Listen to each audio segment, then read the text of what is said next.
Welcome back to Definitely Not Definitive. I'm Ken. And I'm Bethany. And we're just a feisty couple in love that loves a good Fight Night Friday. So we got a big one for this Fight Night Friday. The Insane Lore of Street Fighter. By Clement J. And we checked out the Insane Lore of Tekken. And we've been asked to check out this one for a while now, but it's a really long video. So we're breaking up into parts. Watching on YouTube, you're going to see all four parts that we were checking out. And if you watch with us on Patreon or our YouTube membership, then you're going to get it every week when we do each part. Are you ready to do this? Ready to figure out the insane lore of Street Fighter? I'm totally ready. Okay. Let's do it. Back in August, I made a video called The Insane Lore of Tekken. Why? Because I wanted to gush about Heihachi Mishima while illustrating how crazy that universe actually was. Oh yeah, you're all talking about 10 strings and frame data, and I'm over here thinking about the fact that a boxing kangaroo is mortal enemies with a boxing dinosaur. It was just supposed to be a fun one-off. I didn't plan on covering anything else. But then something crazy happened. Jesus! 3 million? This got the attention of over 3.5 million people. Damn. I'm so fucking embarrassed. You weren't all supposed to see this. I'm just a dumb bumpkin who lives in the snowy mountains of Canada. What in the hell happened here? Every day that I log into YouTube, my analytics will tell me that another 8,000 people have watched the Tekken vid in the last 2 days. It is easily the most popular video I've ever made, and I've been doing this YouTube thing since 2008. As you can imagine, I've gotten lots of requests to do additional lore videos, to talk about Mortal Kombat, to talk about Dead or Alive, to set the record straight over how Guilty Gear is way crazier than Tekken, you idiot.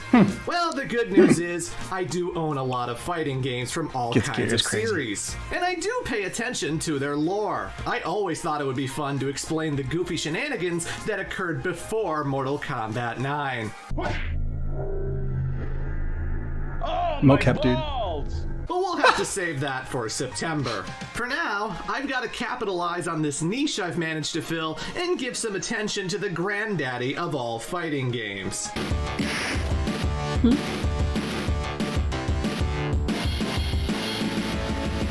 I don't even know if introductions are necessary. Street Fighter is the most recognizable fighting game that's ever existed. It may not have been the first of its type, but it's certainly the most influential. Because of Street Fighter, the 90s exploded with all kinds of competition. Fatal Fury, Mortal Kombat, Virtua Fighter, tons upon tons of fighting games, all trying to capture that thunder. Because the game was just iconic. You look at its roster, and whether it's the green jungle man Blanca, the stretchy monk Dalsim, or the most macho American ever, Guile, the characters are so unique and memorable. Like, my mom doesn't really play video games, but she sure as hell knows who Ryu is.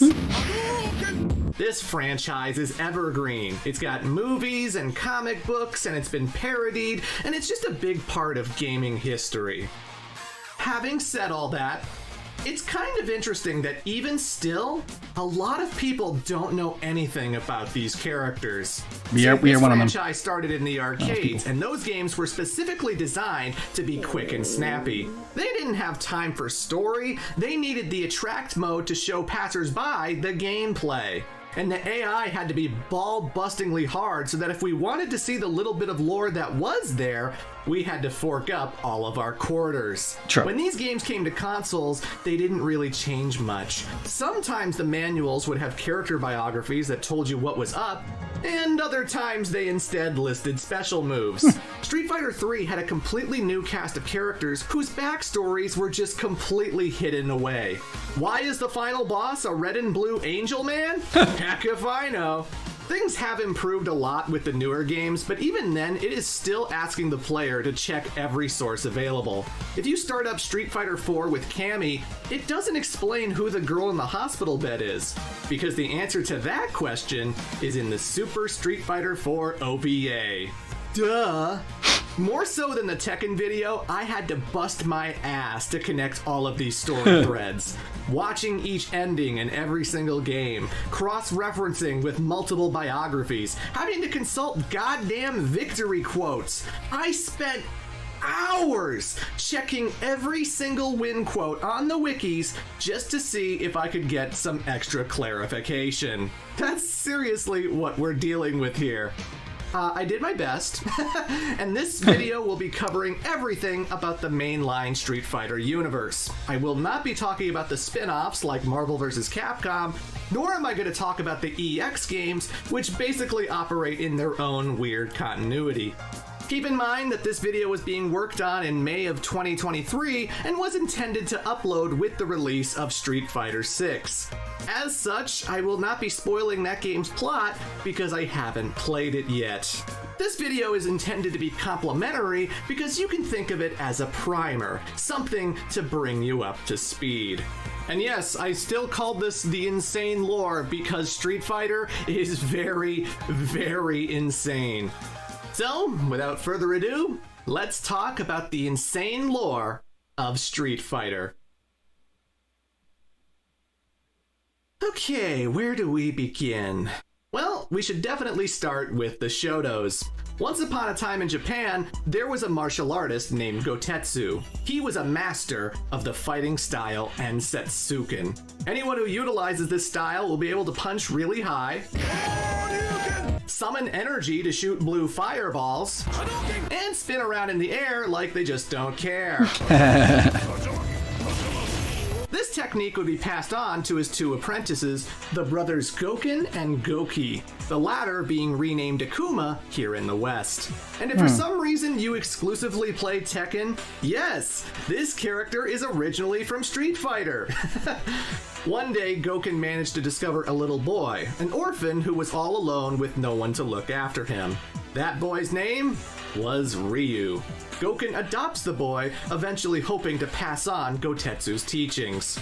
Anyway, things were going pretty well until Akuma learned of a special ability that his master never used.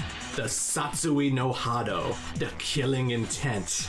See, Ensetsuken is also known as the Assassin's Fist. It's a martial art that can be used to kill people, which makes it especially vulnerable to a dark energy. If the desire to end your opponent is high enough, there's a good chance you could tap into an energy force that will make you much stronger. However, like the dark side if someone chooses to do this, they will lose their humanity and become merciless. Someone who only lives to fight and kill. Gotetsu did warn his students of the danger inherent, but Akuma did not care. For him, the prospect of becoming the greatest martial artist, someone beyond mere mortals, was too good to pass up. And so Akuma does embrace the Dark Hado, and this leads him to fighting his master. Perhaps Gotetsu could have defeated his apprentice if not for his new technique. Because Akuma performs the Shungoku Satsu, the raging demon, on his master and succeeds in killing him. His brother and the little boy can only look on in horror as the Dark Warrior leaves to find new competition. From that day forward, Gouken vowed to never let this power fall into the wrong hands, to purify Ensetsuken of all of its corruption. We move the clock forward a few years, and Gouken eventually gets a new pupil all the way from America. Ken Masters, a boy who comes from an incredibly wealthy family, heir to the largest conglomerate in the United States. Whereas Ryu is stone-faced and aloof, Ken is a hotshot with lots of confidence. Their personalities could not be more different, yet they got along so swimmingly during their training. These two are the ultimate duo. They took the training seriously, and every moment that they practiced together was an amazing experience. Equals in combat, but still very unique. Whereas Ryu mastered the art of charging up his fireballs and delivering the painful Shin Shoryuken, Ken could actually use his ki to create fire. He literally performs flaming uppercuts and flaming kicks. Because apparently if you train hard enough, that's just gonna happen. When one of them wins, the other just gets stronger to even the score. You will never find a better friendship in all of Street Fighter. Gouken was really proud of his students and very much looking forward to teaching them a new power. But unfortunately, a certain someone returned to the dojo. Akuma challenges Gouken to a fight to the death. Ryu and Ken are helpless as they see another repeat disaster. Prepare yourself. Skyward to the death. Akuma has embraced the dark power so much that he has no reservations over murdering his own brother. He doesn't even waste his time with Ryu and Ken because to him, they're nothing but weaklings. He only lives for strong opponents. But yeah, Gouken is dead. Super dead. And so Ryu and Ken's training comes to an end. The two go their separate ways, Ken returning to America and Ryu staying in Japan. But Ryu knew one day that he'd have to avenge his master, that he would have to find and defeat Akuma. But in order to do that, he'd have to keep training. And the best way to do that is to walk the earth. What you mean walk the earth? You Nice, Pulp Fiction. Kung Fu. Walk from place to place, meet people, get in adventures. Ryu is Street Fighter's would-be main character, and the dude believes in combat more than anything. To him, street fighting is the ultimate form of expression. Communicating with one's fists is the best way to understand people as well as grow stronger. He is always willing to take on new challengers, and he is always looking towards self-improvement. That being said, he's kind of a bum. He doesn't own a house, he doesn't have a car, not even a change of clothes. You some kind of karate man or something? Something like that. The only money this guy is making is with the occasional odd job, like being a bouncer. But most of the time, he's only earning money through street fighting competitions. This guy's two special abilities are being able to sleep wherever he wants and hitchhiking. Hitchhiking! I didn't even know that was a skill one could excel at. He doesn't care about Yeah, he doesn't get latest murdered. technology. He doesn't want a pair of shoes. The only thing he needs to spend money on is food and/or plane tickets.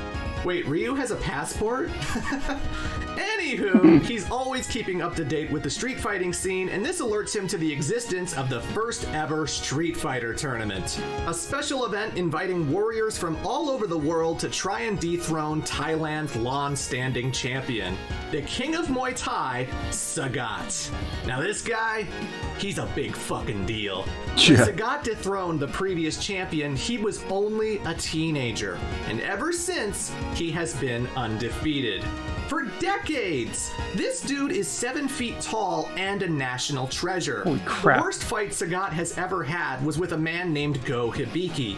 Desperate to win, this guy completely obliterated Sagat's right eye. Ruined it forever, so that he now has to wear an eye patch. Now you'd think this would give Go an advantage, but all it did was piss Sagat off. Oh, there was a murder that day.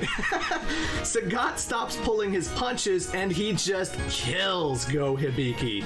I don't mean metaphorically, no. He is super dead. And whether this kill scared the rest of his competition or he really is that tough to beat, Sagat would never taste the sting of defeat. He is an absolute legend, the Invincible Tiger. Knowing all of this, Great nickname. Ryu thinks to himself, he sounds like a fun guy to fight.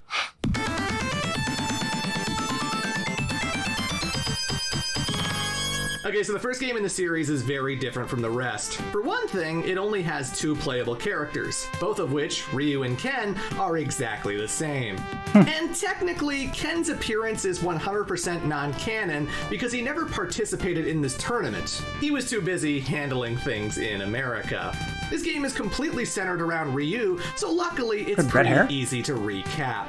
He finds himself flying all over the world to fight other participants first and photo of advance him made him further look like in a the ginger, tournament. too. Guys like the American Joe. He exists. And then there's the boxer Mike, who is absolutely not Balrog despite what his Japanese name would have you believe. There's an old monk named Retsu, a ninja named Geki, and 2 Ninja Gaiden. English bouncers named Eagle and Birdie. There might be a third guy named Bogey. Eagle is the more sophisticated and lesser known fighter. The guy makes one other appearance in Street Fighter Alpha 3, but only the PSP version. A very narrow window for people to recognize this guy. But Birdie, this guy pops up quite a bit. He's a former wrestler who was kicked out of the league for cheating and for being overly violent. Oh yeah, it's worth mentioning that wrestling is super real in the Street Fighter universe. No predetermined matches in this shit. But anywho, Birdie is a thug who likes to eat and has specifically started street fighting to gain the attention of a certain organization. He's not all that bad though, as he had previously fought Ryu before and actually treated the kid to a burger because he looked like shit. Well, shucks. Ryu also battled a Chinese martial artist named Lee. This character doesn't really return as a fighter, but he does have two nephews who are a much bigger deal. Also in China is the old man Gen. Now Gen is a lot stronger than you might believe. An assassin of some rebuke, this competitor has actually mastered two different fighting styles that he can switch between at will. In the Hong Kong underground, he was feared as Gen the Invincible, the man of 100 bloody battles. Despite how intimidating that sounds, Ryu still managed to beat him. But I'm willing to bet that Gen was having an off day. Why? Because he is terminally ill. Gen is dying, and instead of being helpless and lying in bed, the old man wants to go out in a blaze of glory. I can see why he'd want to challenge Sagat. Who else could give him the death match that he's been looking for? And the last obstacle blocking Ryu from the finals is Adon, another Muay Thai fighter who Sagat took under his wing. Adon believes that might makes right, which is exactly why he respects his master oh so much. But yeah, Ryu, he trounces everyone and makes it to the top of the hill, where the invincible tiger awaits. And obviously, Sagat does not make it easy. He's the only other guy in the tournament who actually has energy blasts, and fuck me, he's annoying to fight.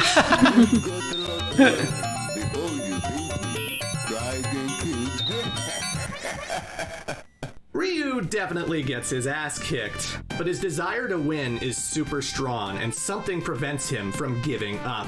A certain energy force builds up within, giving him the edge he needs to strike a decisive blow. Ryu delivers a brutal Shoryuken, which cuts a hole in Sagat's chest. A permanent scar that will never let him forget. The trance that Ryu was under dissipates, and he finds himself standing victorious over the once unbeatable champion. Against all odds, Ryu wins the Street Fighter tournament. Little does he know, however, that the outcome of this match would have major ramifications. And now, he's earned the attention of Shadaloo.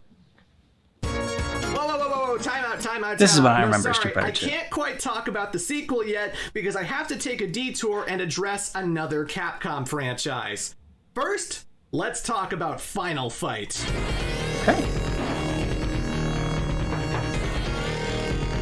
Final Fight is a beat-em-up game released in 1989 that stars a completely different cast of characters. The events of this game take place in Metro City, which is essentially an alternate version of New York City. You can see the Statue of Liberty, it's got its own Times Square, everything about the aesthetics is just exactly the same. Which makes it all the more funny that New York still exists in this universe. Apparently, it's just across the river from Metro City. But there is one major difference between the two locations, and that is the gang violence. Metro City is plagued with crime, most of it caused by the notorious Mad there's no Gear crime in New York. gang.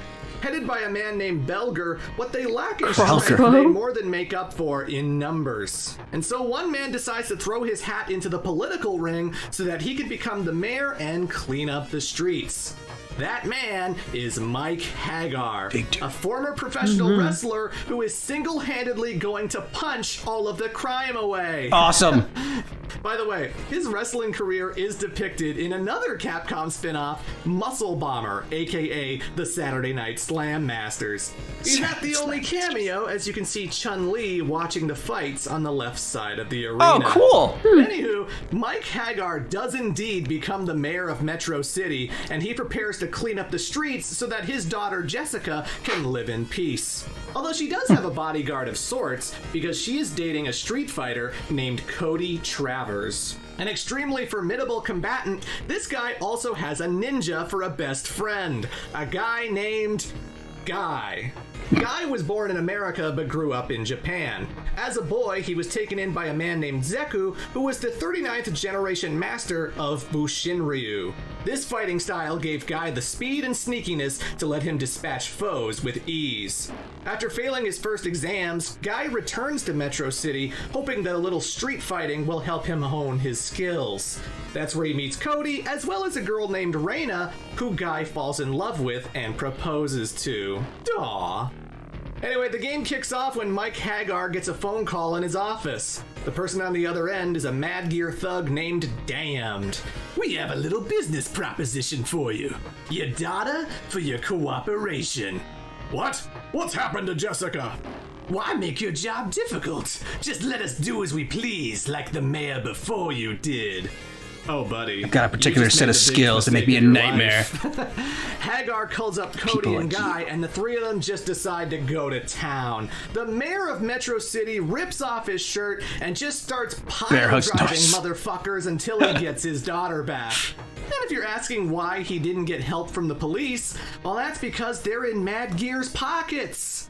Only trust your fists. Police will never help you. Awesome. These guys trash a lot of enemies. After Damned, there is Sodom. And oh my god, this frickin' guy.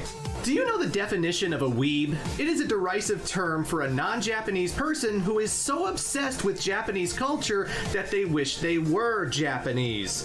This fits Sodom to a T. He actually refers to the Mad Gear gang as Madogia. Upon meeting the man, Guy can only cringe at the embarrassing caricature that he has made himself. Then they meet Rolento, a military man who used to belong to the Red Berets. A weapon expert who loves the thrill of combat, Rolento believes that he is destined to create the ultimate army. A nation built by soldiers for soldiers. Of course, in order to build an army, you need recruits. And that's why he joined the Mad Gear gang. He was hoping to win over some of its members. But ultimately, he feels the sting of defeat when Guy kicks his ass. Rolento would harbor deep animosity for the ninja ever since. Then there's the Andores. Hailing from Germany, this is a family of muscle men who all look very identical to each other. There's Father Andore, Uncle Andore, Grandpa Andore, Andore Jr., and the most important of all, Hugo Andore. Yes, there are. As a child, little Hugo was encouraged by his mother to grow big and strong. Like a potato. And so he did just that.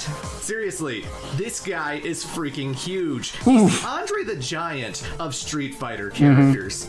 As an adult, he became a professional wrestler until he was recruited by the Mad Gear. Not because he believes in chaos and anarchy, more so he's just not the sharpest tool in the shed.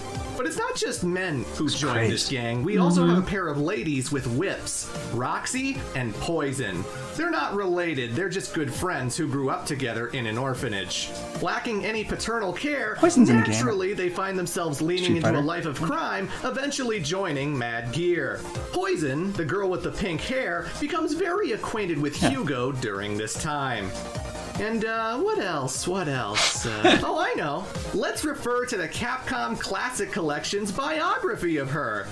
Poison grew up in an orphanage. Even though Poison is a guy, he chooses to wear women's clothing. She even feels that fighting is the best way to stay in shape. Oh boy. This collection came out in 2005. It was a different time. But there is a nugget of truth to that bio. When the character was conceived, she was inferred to be transgender. And for the longest time, producer Yoshinori Ono would only add fuel to the fire by confirming said canon.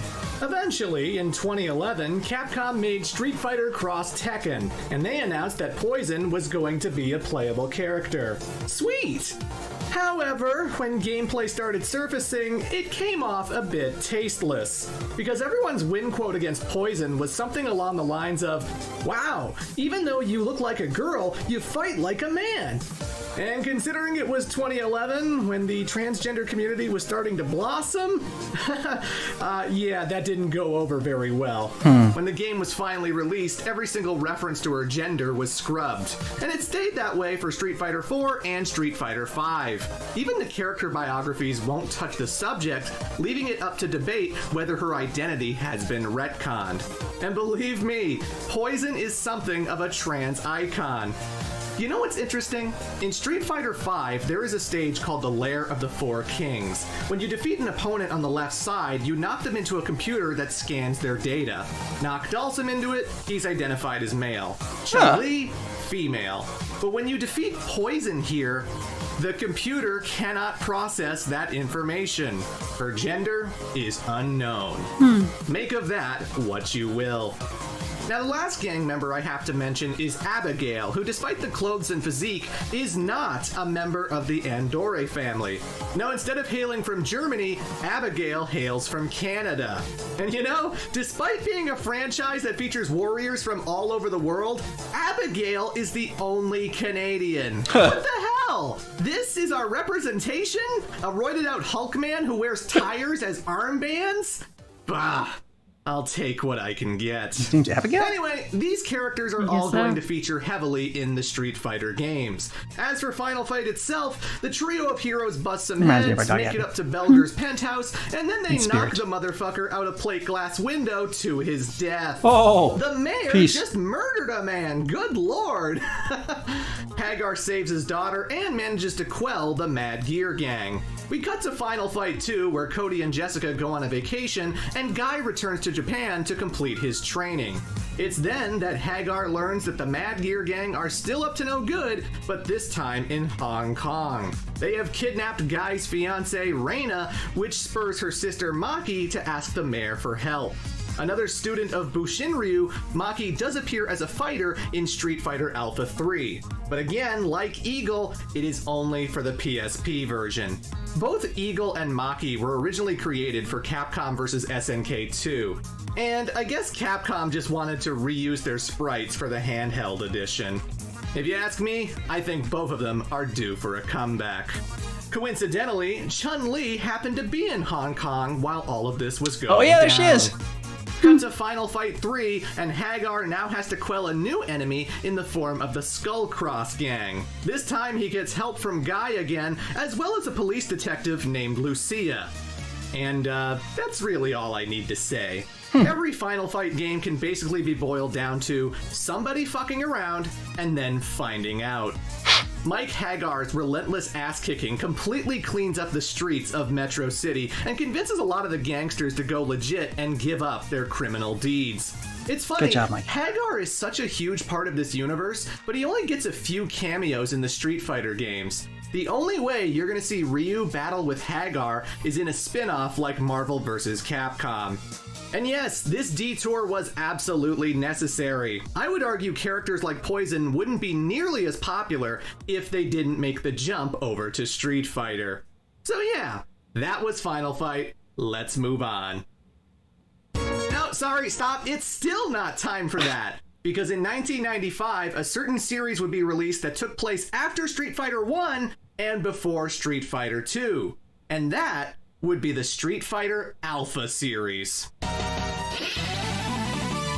Man, I had no idea there was the fighting turned anime. all this content for Street Fighter. The Street Fighter Alpha series consists of 3 different games that all kind of blur together in terms of story.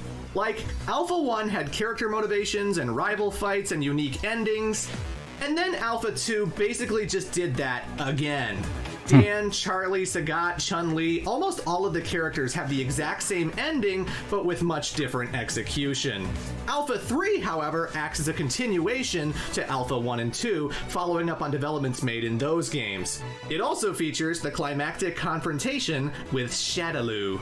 And yeah, I gotta elaborate on the giant criminal syndicate first, because practically every character is driven by this group, as well as its very evil leader. Enter Master Bison, or M. Bison for short. This guy is the evilest evil who ever eviled. He's a martial artist whose origins are wrapped in mystery. We don't know where he originates from, nor any known relatives. But what we do know is that he was the apprentice of someone who utilized soul power. Soul power is an aura that takes a person's spiritual energy and converts it into the physical. Manipulating objects, shooting energy beams, surrounding yourself with it. It's an incredibly versatile skill to have. Bison was not just a student though, he was also a master. And eventually he taught his own apprentice, an Italian woman named Rose, that same skill. So yes, Bison was Rose's master. A plot point the games don't like talking about all that much. Now Bison, even at this point, is still a really awful guy. Eventually his arrogance and dark nature leads him to attacking and killing his master. And through this dark act, Bison's soul power changed into something completely different. Psycho power. Essentially, a more destructive form, psycho power is created as a result of evil intentions. If you have an ugly soul, you're gonna have a much more vicious power. One that allows you to hover, one that allows you to teleport back and forth, one that allows you to do the infamously powerful Psycho Crusher! This energy also feeds off of negative emotions. If you hate M. Bison, you're only making him stronger. If he ruins your life and makes you sad, it only benefits him. Power from fear, despair, and hatred will be given to Lord Bison. Who's this dude? Lord Bison will be the one to rule the world. Using his psycho power, Bison wastes no time in creating a criminal syndicate of which he is the dictator. Shadaloo, a twisted organization that deals in every awful thing you could imagine. Kidnapping, drug trafficking, arms dealing, human experimentation, warmongering. Bison has at his disposal multiple bases filled with soldiers and scientists and helicopters and robots. You name it, they've got it. Shadaloo once invaded Mexico and attacked the indigenous Thunderfoot tribe just so that they could steal their land. The villagers fought back, but to no avail. The chieftain, Arroyo Hawk, was powerless against M. Bison's might. Not only was he killed, but many of the villagers were just outright kidnapped by Shadaloo's thugs. Thunderhawk, or T-Hawk for short, could only look in horror as his father was killed and girlfriend Julia abducted. Damn. No doubt the worst day of his life. Yeah, but for he's Bison, 7.5 feet tall. For me, it was a Tuesday. Okay, and this is where it gets even more fucked up. So Bison kidnapped Julia and another villager named Noembelu, and then he proceeds to put them into Project Dolls. I don't know if it's a fetish thing or what, but Bison decides that he needs an elite team of bodyguards and assassins who all happen to be women. Referring to them as dolls, Bison proceeds to kidnap multiple women from all over the world in order to mess with their heads and brainwash them. The dolls are completely subservient to Shadaloo. They receive genetic enhancements to have exceptional reflexes and combat ability, but at the cost of their life expectancy. And every one of them is named after a month of the year in their native language. So in order, we have Enero, Février, Mars, April, Satsuki, Juni, Julie, Santamu, Xiaoyu, Jianyu, Noembelu, and DiCapri. Only 3 of these characters are playable, by the way. But I'm leaving out someone important, the main doll, the one girl who excels above all others, Killer Bee. You may know her as Killer Bee? but despite what the menus would tell you, that name was not established until she met up with Delta Red. For now, she is just Killer Bee, a clone of M. Bison. At least, in regards to his genetic material, she's a clone. Whatever you say, game, I'll just take your word for it. Killer Bee was a test tube baby. She was created in Shadaloo's labs, the one who stood out amongst the rest. And like the other dolls, she is Bison's go-to girl when it comes to retrieving data and assassinations. You can only imagine how much death and destruction Killer Bee has caused. Damn. Along with the dolls, Bison also hired some ruthless fighters to be his enforcers, to stand on top of the mountain as his fellow king. Kings. First up is Balrog, a boxer from Las Vegas. This guy is a dirty fighter with one hell of a punch. This guy is so strong, he's been known to knock out elephants. Freaking elephants! He is Bears are so no match for vicious him. and deadly that the boxing league wants nothing to do with him. Since he's too intimidating to make money the normal way, he gladly accepts Shadaloo's offer to punch out their enemies. And finally, we have Vega, a Spaniard who mastered the art of ninjutsu. He was my favorite guy in This Street guy Fighter. has serious mental issues. He is a narcissist who believes himself to be the most beautiful creature on the planet. That's because he had His claws. mother instilled upon him the belief that beauty was above all else. In Vega's twisted world, anything that's ugly deserves to die. He prefers to wear a mask and claw to battle, not Reminds me only of that to one guy protect out his of Azra's beautiful Wrath. face, Mm-hmm. but also to keep a good distance away from the ugly prey he'll no doubt be cutting to pieces. Make no mistake, Sergey? this guy is one of the strongest characters in Street Fighter. And now that I've introduced all of the Shadaloo Kings, I want to mention the fact that you shouldn't confuse Balrog with Mike, even though his Japanese name is M. Bison. Mike Bison, Mike Tyson. You get it? You get it? See, in 1991, I guess Capcom decided that associating the boxer with the actual controversial man, Mike Tyson, might be a little awkward. So they decided to rearrange all of the Shadaloo King names so that the boxer became Balrog, which was originally Vega's name. And the Spanish ninja became Vega, which was originally the dictator's name, and then the dictator became M. Bison. So yeah, whenever you go to an international fighting tournament where people from all kinds of countries are battling, they usually just refer to the three fighters as Boxer, Claw, and Dictator. Because the games have not changed their names, and I live in Canada, I will still be referring to the Boxer as Balrog, I will still be referring to the Dictator as M. Bison, and that's just how it's gonna be. You're just gonna have to roll with that, okay? Okay. No connection to the Street Fighter 1 character. They were never supposed to be the same guy, apparently, according to Capcom. So, yeah, now you know. With all these assassins and kidnappers and muscle, Shadaloo has tightened its grip on the world. They've secretly infiltrated multiple military forces and taken out any law enforcement that dare investigate them. One Chinese Interpol officer named Dorai was hot on the heels of Shadaloo, himself a skilled fighter thanks to his friendship with a certain Gen the Invincible. But unfortunately, he couldn't overcome the odds, and one day, he disappeared. Permanently. He left behind a daughter He's super who would dead. follow in his footsteps. Chun-Li. Trained by her father in martial arts, she joins up with Interpol in order to discover what happened to him. Originally, she participated in street fighting just to get information on her cases, but the more she did it, the more she realized how enjoyable it felt. It wouldn't take long for her to earn the title of the strongest woman in the world. And on the military side, two men became aware of corruption in the US Air Force and decided to start looking for evidence. Charlie Nash and William Guile, best friends who really need to fire their barber. Guile was his last name. Look at that hair, man!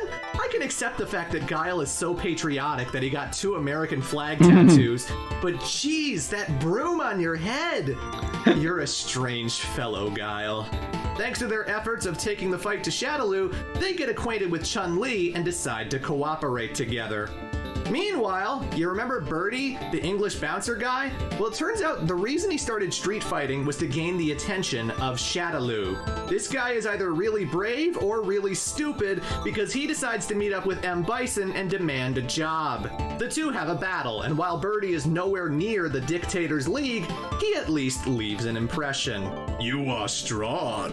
Okay, I'll accept you as a member of Shadaloo. And so Birdie ends up joining, although this will turn out to not be the dream position that he was hoping for. You know who was never a part of Shadaloo? The Russian professional wrestler Zangief. Well, actually, his name is pronounced Zangief, but I've been calling him the Geef since I was 6 years old, and it's Zangief. really hard to break that habit, okay? This guy, though, holy. The man is pure muscle. Zangief worships muscles so much that he believes they are the most beautiful thing in the world. Drop dead! Muscle! Just shouts muscle. Reminder, Balrog has knocked out elephants. This man is so fucking strong that he can actually survive bladed weapons.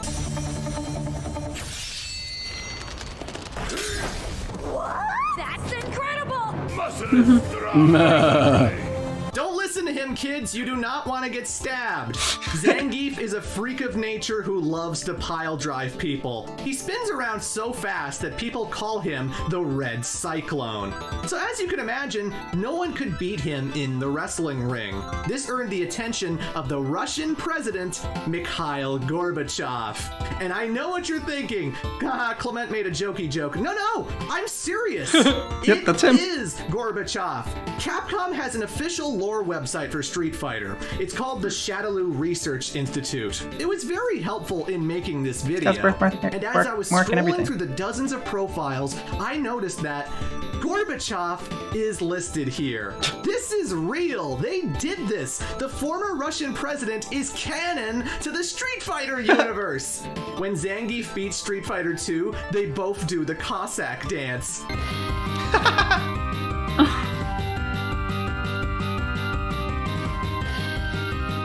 Keeps me in shape. This is goddamn wild. So while Zangief was busy wrestling bears in the mountains of Siberia, Gorbachev asks him if he'd be willing to do his country proud by taking out Shadaloo. The Red Cyclone happily accepts because he loves Mother Russia and Bison needs to be taken down a peg. Ignore what Wreck-It Ralph told you. Zangief was never a bad guy. How dare you lie in the presence of our Lord and Master, Dr. Eggman? Moving from one weirdo to another, let's talk about Dalsim. In India lives a practitioner of yoga. That's it, he's just good at yoga. And after mastering yoga, Dalsim gained the ability to stretch his body. His arms go big, his legs go big, he can wrap himself up in a pretzel. I've heard of being limber, but this is friggin' ridiculous. He can float in the air. I'm not sure how, but he can. Oh, also, he can teleport. Yeah, if he's in Japan and he decides, Yoga's awesome. I want to visit New York, boom, instantly. No plane ticket required. You want another crazy ability? Well, guess what? He can read people's minds. He's like Professor X. He can just go into your head and learn whatever he wants. And finally, because he prays to the god of fire, Agni, Dalsim can also shoot fire out of his mouth. Sure, why not? Now, Dalsim is a pacifist by nature, which would beg the question of why he's street fighting. Well, it's a great way to make money, as it turns out, and when his village succumbs to plague and illness, this is the only solution that Dalsim has: to fight and buy medicine for his people. And doing so makes him a hero to everyone in the village, including his wife Sally and their newborn son, Data. But because he has reached a higher plane of enlightenment, he becomes aware of the evil that Shadaloo is doing. Sensing something apocalyptic in our future, he goes out seeking M. Bison. Speaking of, you remember how he had an apprentice, an Italian woman named Rose? Well, Rose is a fortune teller who can also predict the future. Using the power of tarot cards, she also becomes aware of Bison's evil. Since she uses soul energy, she feels she's the best person for the job when it comes to taking him down, even if she has to sacrifice her own life to do so. Man, there's a lot of people gunning for this guy, including Guy. While training with his master, Zeku imparts a mantra to his student. When he who would bring chaos to the world appears, the shadows of Bushin shall be there. Thinking back on this statement while seeing all of the disorder that Shadaloo is causing, he connects the dots. In order to be a true Bushinryu, he must vanquish the evil. He must vanquish M. Bison. All right. It's... I don't find it quite as insane yet as Tekken. I mean, yes, Dalsim being able to teleport and shoot fire just because he's great at yoga and prays to a fire god. Yeah, that's that's out there, but it's not on par yet with a punching or a boxing kangaroo and a boxing dinosaur. True. Or just I'm sure we'll get more of M. Bison that will probably change what I'm about to say, but like there's nobody on Heihachi's level of crazy yet, it feels like. Yeah. I know that M. Bison has like the psycho power or whatever, but I haven't had that same feeling yet from Street Fighter that I had from Tekken where it just kind of like totally blows your mind. For some reason, I mean, like it says Street Fighter 2 in the title, right? And everything, but like I've always thought of Street Fighter 2 as like the first Street Fighter. Like I didn't even know about the first Street Fighter, I guess, and like what it was about and like who all was in it. And I mean, I'm sure we learned about it a little bit in our death battle for like Ryu and everything. And like it kind of rang a bell as far as like the scar on Sagat's chest. I'm like, oh, okay. I remember like learning about that and like and being like, okay, that's where he got the scar. But yeah, so like that was something like wild. And the Final Fight games. Didn't realize that like they kind of pulled from that game characters and brought them into the Street Fighter world. Well, it even seemed like they were basically copying Street Fighter and Final Fight with Ryu and Ken because they were the two characters in that seemed basically the same. So I guess they were trying to create their own competition and then just decided to sort of blend them together with the parts that were successful. That's kind of how it feels. Yeah, that is kind of how it felt. I will say that Ryu's uppercut to Zagat was probably the most mind-blowing piece of this. That he like literally just cuts into his chest with the uppercut. That's a little something insane. And I always thought that Zangief was a villain, but you know, so this set it straight as well that he's not a villain. No. So that was something I learned. But I would be terrified if I were to see him coming at me. Yeah. Like he might not be a villain, but he's a very imposing figure. Yep, agreed. And hilarious that Gorbachev is in this. Yeah. Just unexpected and hilarious. Bless you. Really, like, at least the way it's being set up in Street Fighter 2 is that, like, M. Bison is the ultimate villain, and Akuma is really just Ryu's rival. Like, there's nothing, at least that what we've seen so far in this little bit. Like, so I always thought of like M. Bison. This is based off of just the first Street Fighter, or not the first Street Fighter, the second Street Fighter, and M. Bison being like the main boss in that one. Thought he was the main villain, and then when I started to learn about Akuma, I was like, oh, okay, well maybe like Akuma's the main villain because Akuma's like the strongest. But now this is kind of feeling like it sets up like, no, M. Bison really is like, there's nobody more evil than him in this world, and Akuma like just wants power. He doesn't necessarily want to like rule the universe. He just wants to be the strongest fighter there is. And if that means he has to like go dark and have some and darkness within him, then he'll do that. I remember as a kid, I didn't really know much about Street Fighter at all, other than I liked playing as Chun-Li. So like, she's great. That's the character that when she came out, I was like, okay, I want to know more about her because like that's just always the character I gravitated towards playing in the arcade games. And I think in the comments at some point, somebody had mentioned that Cammy is a copy of M. Bison. And again, you probably learned about it in our M. Bison death battle. But that was, I clearly had forgotten about it. I'm just like, oh crap, like, yeah, Cammy is just a genetic copy of M. Bison. That's crazy.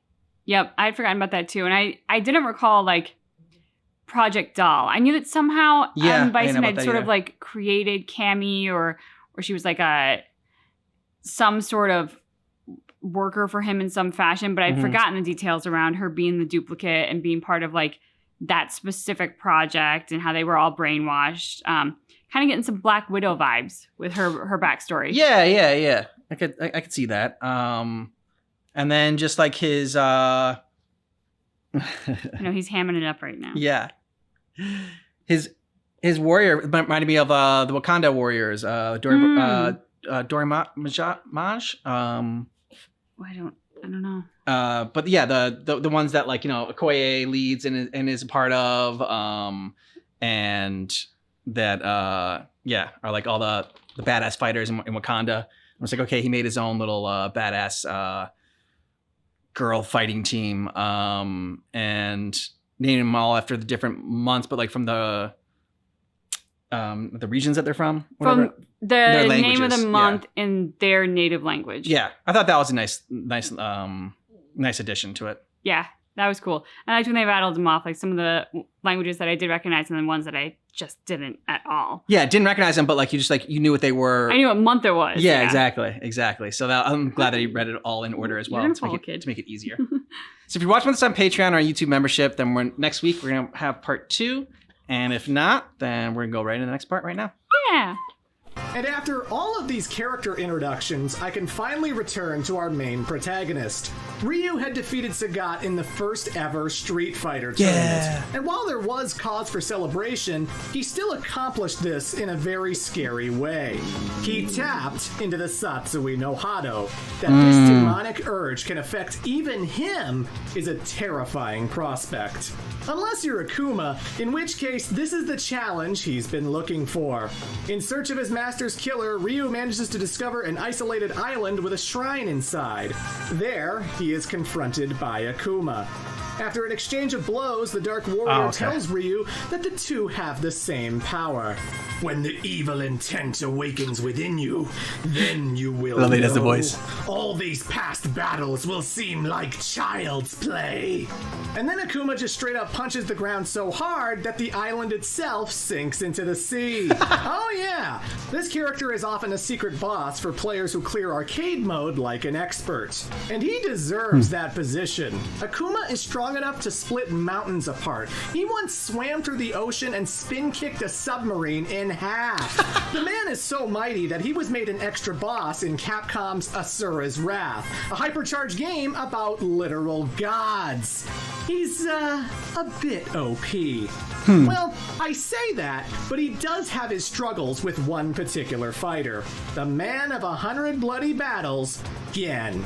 Akuma confronted him since he has quite the reputation, and according to the biographies of Street Fighter 30th Anniversary, Gen apparently beat Akuma. Yeah, this is depicted all too well in Gen's ending, where the old Chinese master can't bring himself to deliver the killing blow. Because for Gen, this was the best fight of his whole entire life. And if he were to finish off Akuma, he'd never get stronger and deliver a fantastic rematch. Akuma very much loves the challenge, so of course, these two will meet again. It should also be mentioned that since Gen trained Chun-Li's father, he also tries to look out for his daughter. But they don't interact nearly enough to have much of a story there. But anyway, news of the Street Fighter tournament reaches a lot of people. Ken Masters has been busy claiming the trophy of the All-American Martial Arts Tournament and thus earning the moniker of the King of American Fighters. That's right, Ken is the King of Fighters. Hey, come on. Yeah. Serious. But despite all of his success, seeing that Ryu managed to triumph over the unbeatable Sagat, Ken gets the urge to return to Japan. You fight well, but why do you fight? I fight because there's a man I have to defeat. Until that day comes, I won't ever stop. Oh, and the girl Ken's talking to is Eliza. Their first meeting goes pretty well as he ends up dating Skylar's her. sister. But Ken manages to reunite with Ryu and challenges him to a match. Going all out, the King of American Fighters scores the victory. But it's not quite what Ken was expecting. Something's bugging you. Your heart wasn't in it this time. That battle with Sagat really messed with your head, man. Sensing his friend is down in the dumps, Ken takes off the red ribbon holding his hair together and gives it away. Here, you keep this. If you lose it again, this will remind you of me and the fight. This present would be Ryu's new fighting bandana from Street Fighter II onwards. So if you're wondering why the color was white in the Alpha games, there you go. Funny enough, that's awesome. Ken would tell Eliza that he was actually really lucky to win against Ryu's newfound strength. The man never stops improving. He's always jumping from one fight to the next, even in the heart of the city, where a certain young high school student practically falls in love. Sakura Kasagano, a cheerful and energetic girl, she becomes Ryu's biggest fangirl and starts emulating him. Wearing a white headband, red gloves, even practicing his moves. Without any formal training at all, Sakura managed to discover how to shoot her own fireballs. Look, Guile has his sonic booms, Chun-Li has Kikoken, and DJ has his air slashers. As far as I'm concerned, this isn't as spectacular a feat as you might think.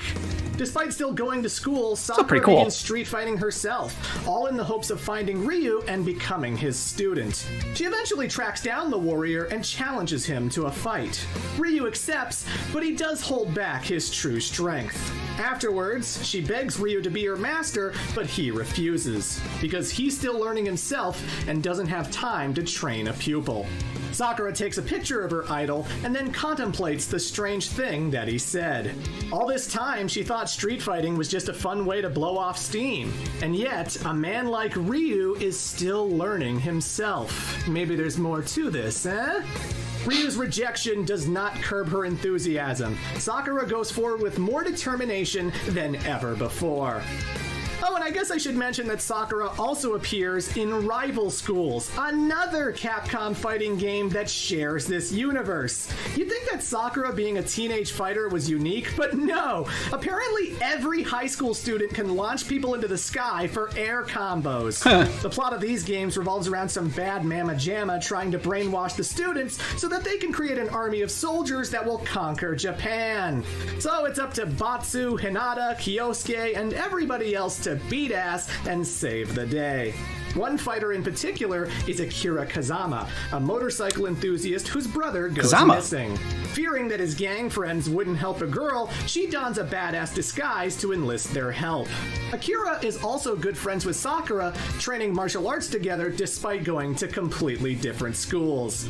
These games are fantastic, by the way, and they need a re-release badly. And while we're at it, let me just talk about all of the potential crossovers. In Street Fighter Alpha 2, Ken's stage takes place on a yacht where everyone is celebrating Eliza's birthday. But the people attending this party are quite interesting, because there's Morrigan, Felicia, and Dimitri of the Darkstalkers franchise. Now, Darkstalkers is about monsters who hide from society, so it's not like their existence would conflict with the lore. Heck, in one of Felicia's endings, she actually mentions Blanca, implying that they share a universe. Zeku wants to lead the Bushinryu down their justice-achieving path, and at one point he even pitches the idea of referring to this new chapter of ninjas as Striders. Strider is another Capcom franchise set in the far, far future where Strider Hiryu battles against an evil cyber cult. And the uniform he wears looks pretty darn identical. Does Zeku ultimately create the Striders? Captain Commando is another franchise set in the future, and specifically in Metro City. Yeah, it's supposed to take place long after Final Fight began. And then there's Mega Man. What? In Mega Man X, Dr. Light leaves behind capsules that teaches X how to perform both the Hadouken and Shoryuken. And he does all of this while wearing Ryu's Dogi. And for some reason, in Street Fighter 6, Dr. Light's face is on the currency. All of these connections make my brain tingle in the best possible ways. Yeah, the Capcom universe, sweet. Sometimes a cigar is just a cigar. Yes. Another character motivated by Ryu's victory is a man named Dan Hibiki. That name should sound familiar because his father Go was murdered by Sagat. And ever since, the child has wanted revenge. But here's the thing about Dan. He's kind of an idiot. Egotistical, ignorant, overconfident, Dan is the most full of himself fighter on the roster. And I don't know where he gets this confidence because he's not that good of a fighter. I mean, he's got to have some ability, right? At the last minute, a fighter named Dan Hibiki managed to squeak by with just enough points to qualify. I mean, if you can at least make it into these tournaments, there's gotta be something. Dan's gi is pink, although it wasn't that way originally. Apparently, he's not very good at washing clothes. He once tried to train under Goken, but due to his lackadaisical nature and the fact that the Satsui no Hado would definitely corrupt him, Goken kicked him out. And ever since, Dan has been under the impression that Ryu and Ken stole his fighting style and are merely copycats. Which is ironic, because Dan's entire moveset is stolen from SNK's Art of Fighting. As a rib towards their competitors, Capcom created Dan to be something of a mockery, a joke character, if you will. He's modeled heavily after Ryo Sakazaki, shooting his projectiles and kicking in the air the exact same way. One of his win quotes in Alpha 3 just straight up references both Art of Fighting and the King of Fighters. He's a comedic character who's not meant to be taken seriously, even if his backstory kind of is. Because once he sees Ryu defeat Sagat, he realizes that now is the time. If that homeless vagabond can beat the Muay Thai Emperor, then surely it'll be a piece of cake for him. Oh God. Oh, Dan.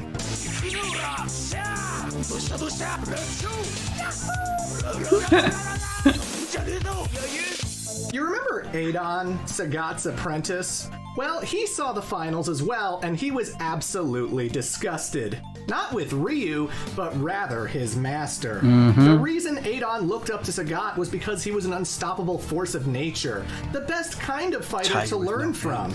But this so-called emperor couldn't even handle a homeless layabout like Ryu. Clearly, he no longer has what it takes. He's gone too soft. So Adon vows to become the new Muay Thai champion, one that will put Sagat in his place. And while we're on that subject, let's finally return to said emperor, because Sagat is not feeling so good. Once again, this guy was undefeatable, and not only has he lost, but now he has a gigantic scar to remind him of this fact. Sagat is pissed, and now all he wants to do is fight Ryu again. He also develops his own uppercut technique in order to counter Ryu's Shoryuken. But by far, the most infamous thing he does is join the ranks of Shadaloo. Sagat figures by becoming one of the 4 Shadaloo kings, Bison will give him the resources he needs to train hard as well as seek out the wandering warrior. And well, that's exactly what happens. Sagat meets with Ryu again, driven completely by rage and revenge. Our hero is taken aback, thinking the fight pointless since the former champion hasn't fully recovered. And so the two battle in an open field amidst a thunderstorm, and Sagat claims the victory. Afterwards, though, he doesn't feel a sense of accomplishment or pride. Why did he look at me with pity? Ryu is a man of honor. Perhaps he held back. Ryu would not do that. Would he? Suddenly, the man burning with revenge now feels confused and lost. And this completely affects his mindset going forward. Because Sagat eventually gets challenged by Adon, and despite being his apprentice, the ginger fighter is triumphant, giving Sagat his second ever loss. This is confirmed not only by Alpha 3, but also Street Fighter 4. This victory catches the eye of M. Bison, who actually tries recruiting the former apprentice into Shadaloo. Though despite how arrogant and full of himself he is, even Adon has its limits, refusing to join a syndicate that deals in drugs. Sagat is having a midlife crisis, it seems, and that's when he gets approached by Dan Hibiki. Announcing that he's come to avenge his father, Sagat doesn't see a fool. Instead, he sees himself. Another fighter driven by revenge, someone who will not stop until he's gotten his vengeance. So despite the fact that Dan is nowhere near Sagat's league, the Muay Thai Emperor throws the fight. He doesn't quit, he just lets Dan knock him down and pretends that he was bested, earning himself a third loss to his record. Wow, Sagat. You know, it's interesting. In the original Street Fighter games, Sagat seems to be just a straight-up villain. Yeah. He laughs maniacally, he's got the look, he's one of the Shadaloo kings. And yet, even as early as Street Fighter 2, he's described at heart as an honorable man. He's done horrible things, but he is a hero in Thailand. The Alpha games really set up for this character's redemption as he starts to understand that Ryu wasn't lucky, that maybe this kid actually deserves to be a champion. As for Dan Hibiki, he buys completely that he's one of the greatest fighters to ever live for defeating Sagat. Not only does he give up his quest for revenge, but he decides to make money off of this by opening his own dojo. One where he is the master, teaching all of his students the majesty of the Saikyo style. And because he opened this school, he earns the attention of Sakura, who is still very much looking to improve as a fighter. Now, being a teenager, she's a little more gullible than most. Dan brags about how, oh yeah, I know Ryu. He's an apprentice of mine. He stops by all the time. This leads Sakura to hanging out with Dan and becoming friends. She doesn't find his lessons all that helpful, however, as she's a way better fighter than he'll ever be. Exactly. Now, I gotta mention one last thing about M. Bison. Using psycho power really damages the body. Unless you have the appropriate physique and genetics, this thing's gonna break you down in no time at all. So, using all of the Shadaloo scientists at his disposal, he constantly performs experiments on people, trying to see if he can integrate them with psycho power. During this process, he discovers that he can transfer his soul into other people. As a temporary measure, Bison has been hopping from one body to the next just to preserve his own existence. He's even created backup artificial bodies just in case the worst should happen.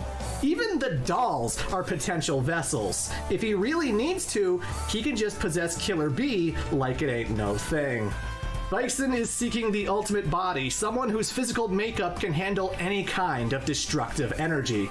Something like the Satsui no Hado.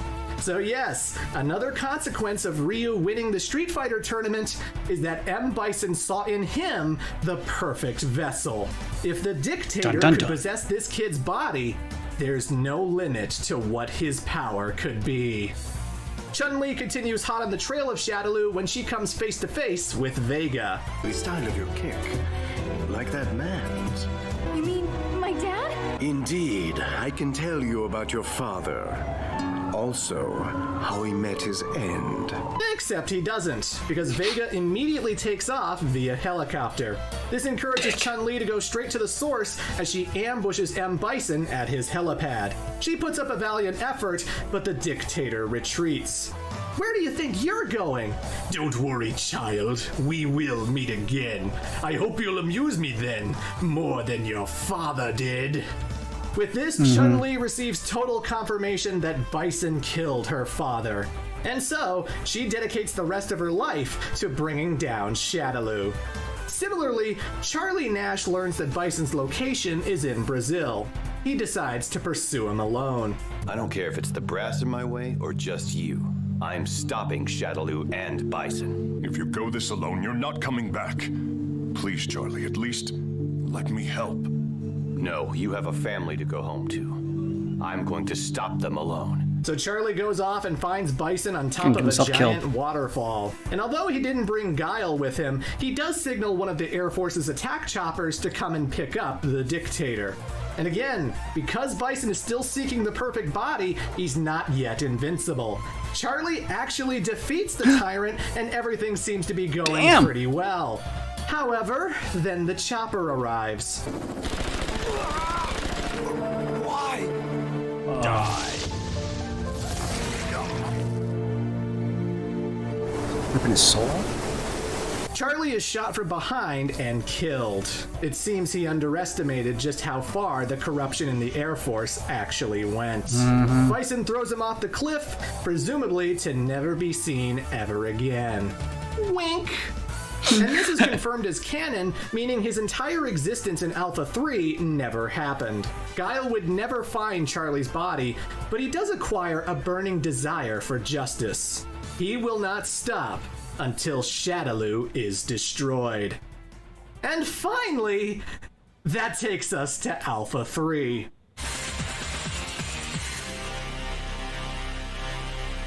I know, we're an hour in and I'm only at Alpha 3. There were just so many character backstories to set up back there. And well, I've got a few more. Let's talk about Blanca. Yeah. Once a normal 10-year-old boy by the name of Jimmy, Blanca was flying across Brazil to visit his uncle when Shadaloo happened. For whatever reason, they wanted to kill somebody on the plane and thus shot a missile at it. It crashed into the Amazon, leaving only one survivor. Little Jimmy had to fend for himself and become a jungle boy. He learned how to hunt, he tapped into a primal state of being, and this morphed the lad into a muscle-bound beast man with green skin. He also developed the ability to produce electricity by constantly swimming with electric eels. Oh, that's cool. This is hard science right here. Poor little Blanca spent most of his life in the jungle until curiosity got the better of him. At some point, Dan Hibiki ended up in Brazil and Blanca saved his life. The circumstances aren't very specific, but they became the best of friends. Knowing that there are other fighters out there who would match his ferocious tenacity, Blanca ventures away from the jungle to participate in street fights. While doing so, he reunites with Dan, becoming another pupil of the Saikyo Dojo. And he also becomes friends with Sakura. The schoolgirl has still been training, eventually crossing paths with another girl named Karen Kanzuki. Karen is a Japanese heiress of the Kanzuki Zaibatsu. Oh god, not another Zaibatsu. Oh Jesus. She comes from an extremely wealthy family who has but one motto. In all things, be victorious. And when they say all things, that definitely includes martial arts, as Karen is a practitioner of Kanzuki style. This family is so rich, they have a giant satellite that can shoot a giant fuck-off laser whenever they want. This also means she's crossed paths with Ken Masters on many occasions, as they both exist in that high society bubble. She once challenged Ken, only to suffer defeat. And then she met up with Sakura, who I may remind you has no real formal training. Despite that, Sakura still manages to defeat Karen handily, regardless of her Kanzuki upbringing. Being a proud person who must always be victorious, she decides that Sakura is her eternal rival. Also, I don't know what anime trope she fits into, but she's always laughing maniacally. Then there's Mika Nanakawa, otherwise known as Rainbow Mika. She's a wrestler who competes in the Iwashigahama Japan Women's Pro Wrestling League. Trained by Yoko Harmageddon, Mika formed a tag team with a girl named Yamato Narashiko. Are you with me? In order to spread the word of her women's league, she would participate in street fights as a way of promotion. She even defeated Karen Kanzuki, who promised to sponsor her if she was victorious. Karen beat anybody? A friendship was formed. So far, I don't think so. Else, Rainbow Mika got into the wrestling scene because she's a huge fangirl of Zangief. She travels the world hoping to run into the red cyclone. Next up, we have Fei Long, a Hong Kong martial artist turned movie star, because fighting game developers can't help but make a Bruce Lee tribute character. And honestly, that's really all there is to it.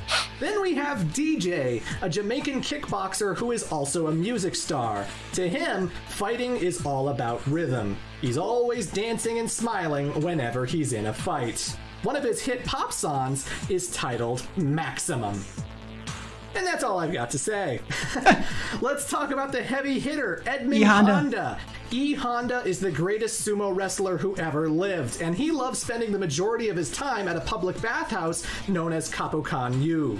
This man entered street fights all over Japan purely to show everyone the greatness that sumo had to offer. He believes that it should be part of the Olympic Games. He just wants to fight and for sumo to be recognized. He, DJ, and Fei Long don't have a lot of connections or arcs. No friends, no enemies, no major motivation other than wanting to fight because they can. Which is good for me because it's a few less characters that I have to recap. But I do have to return to one interesting citizen of Metro City. You remember Cody, the guy who was dating Hagar's daughter? The guy who helped defeat the Mad Gear Gang? Well, it turns out this guy loves fighting a little too much. Even though all of the crime had been quelled, Cody was not yet satisfied. He became bored and directionless, and then all of a sudden, this guy just starts picking fights with people. And not even necessarily criminals, just tough guys who looked at him funny. He goes on a rampage, which breaks his relationship with Jessica apart and gets him arrested. He gets charged with assault, and being buddy-buddy with the mayor isn't enough to keep him out of prison. That's bad, bud. Cody Travers is now a prisoner locked behind bars. Did you see that coming? But here's the thing about Cody. He's insanely strong. And one day, he just decides that he's bored and he doesn't want to sit around anymore. So he punches the outer wall so hard that he creates a giant hole that he can just walk out of. Prison cannot contain Cody Travers. And you'd think that he'd stay out of prison, but actually, Cody feels like he deserves to be in there, so he just casually returns like he went for a walk or something. How bad is the prison system in Metro City if this guy can just casually walk in and out multiple times? Either way, Cody's new demeanor puts a rift between himself and Guy. Guy is all about vanquishing evil and upholding justice, and his friend just isn't the same man he used to be. Still, Cody isn't a thug. He still wants to help right any wrongs he comes across, and despite wearing handcuffs, he is still an incredibly capable fighter. It's really downplayed, but Cody is one of the stronger Street Fighter characters. His win quotes against characters like Akuma implies that he can handle some incredibly tough customers. One wonders if he could replace Ryu as the main hero. But I'm done introducing new characters for a while. We can finally just talk about the plot. And Alpha 3 centers around something called the Psycho Drive. Bison has built a gigantic machine that uses psycho power. Not only can Bison heal himself with this machine, but he can also use it to drain the life out of others in order to fuel a big fuck-off laser that can nuke an entire city. He loves the fuck-off lasers. The dictator wants to destroy civilization so that he can create pain and misery that will fuel his power. But hot on his trail are the Street Fighters, who collectively figure out where he is and show up in the nick of time. How they do this is vague and undefined. It's an arcade game, so 1 minute Ryu is battling Sodom, and then the next he's just facing off with Bison at his secret base. I don't know how he found his way there. I'm just gonna assume he went with Chun-Li. And yeah, you gotta figure that all of the heroes know each other and have met at some point, because it's not like there's a Ryu meets Guile moment in the games themselves. At least, not most of the time. We do get to see Ryu first meet Rose, and because she can see visions of the future, she tells him that he can potentially defeat M. Bison. But only if he reaches deep within. I think this is the first time he becomes aware of Shadaloo. Either way, Rose is still dead set on stopping Bison herself, even if she has to sacrifice her life to do so. This mindset gets a lot of pushback from Dhalsim, as well as Guy, who becomes a big acquaintance as the series goes on. In an effort to bring down Bison, T-Hawk eventually discovers what became of his girlfriend when he encounters Julie. The woman he loved is no more, merely one of Shadaloo's pawns. But a damn good one, because she takes out her former lover, leaving him to lick his wounds until Street Fighter 2. Yeah, Julia is not saved from the brainwashing for quite a while. Speaking of, Dhalsim ends up finding Killer B, and upon reading her mind, he informs her that something is wrong. I heard Shadaloo has technology that can control human minds. Perhaps your suppressed mind is trying to come out. This plants the seed of doubt inside Killer B's head that makes her wonder about her own existence. Who is she? Why is she serving Bison? Is there more to life than just blindly following orders? Bison takes notice of Killer B's self-awareness and figures that she's outlived her usefulness. And so, he orders Vega to assassinate her. Killer B tries to defend herself, but Vega is an incredibly tough combatant. Despite his orders, he doesn't go through with killing her. As I've said before, the Spaniard believes that the world should only contain beauty.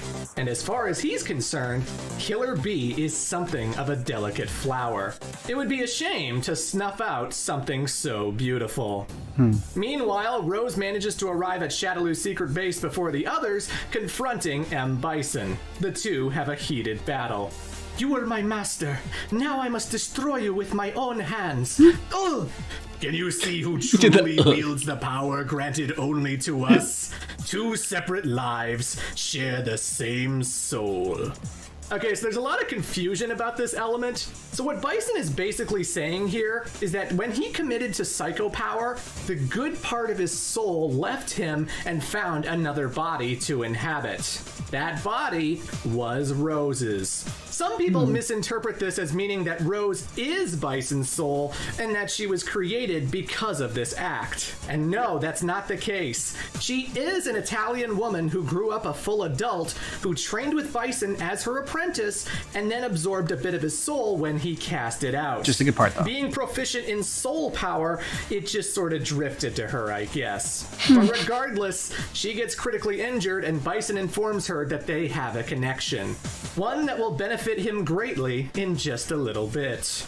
So anyway, the Street Fighters arrive. Ryu, Chun-Li, Zangief, Rainbow Mika, Sakura, Dan, Blanca, a whole bunch of people. Damn. And this is where we start getting into the confusing nature of Street Fighter's lore, because there are so many elements about these endings that are canon, and yet they're all mixed together in some kind of hodgepodge.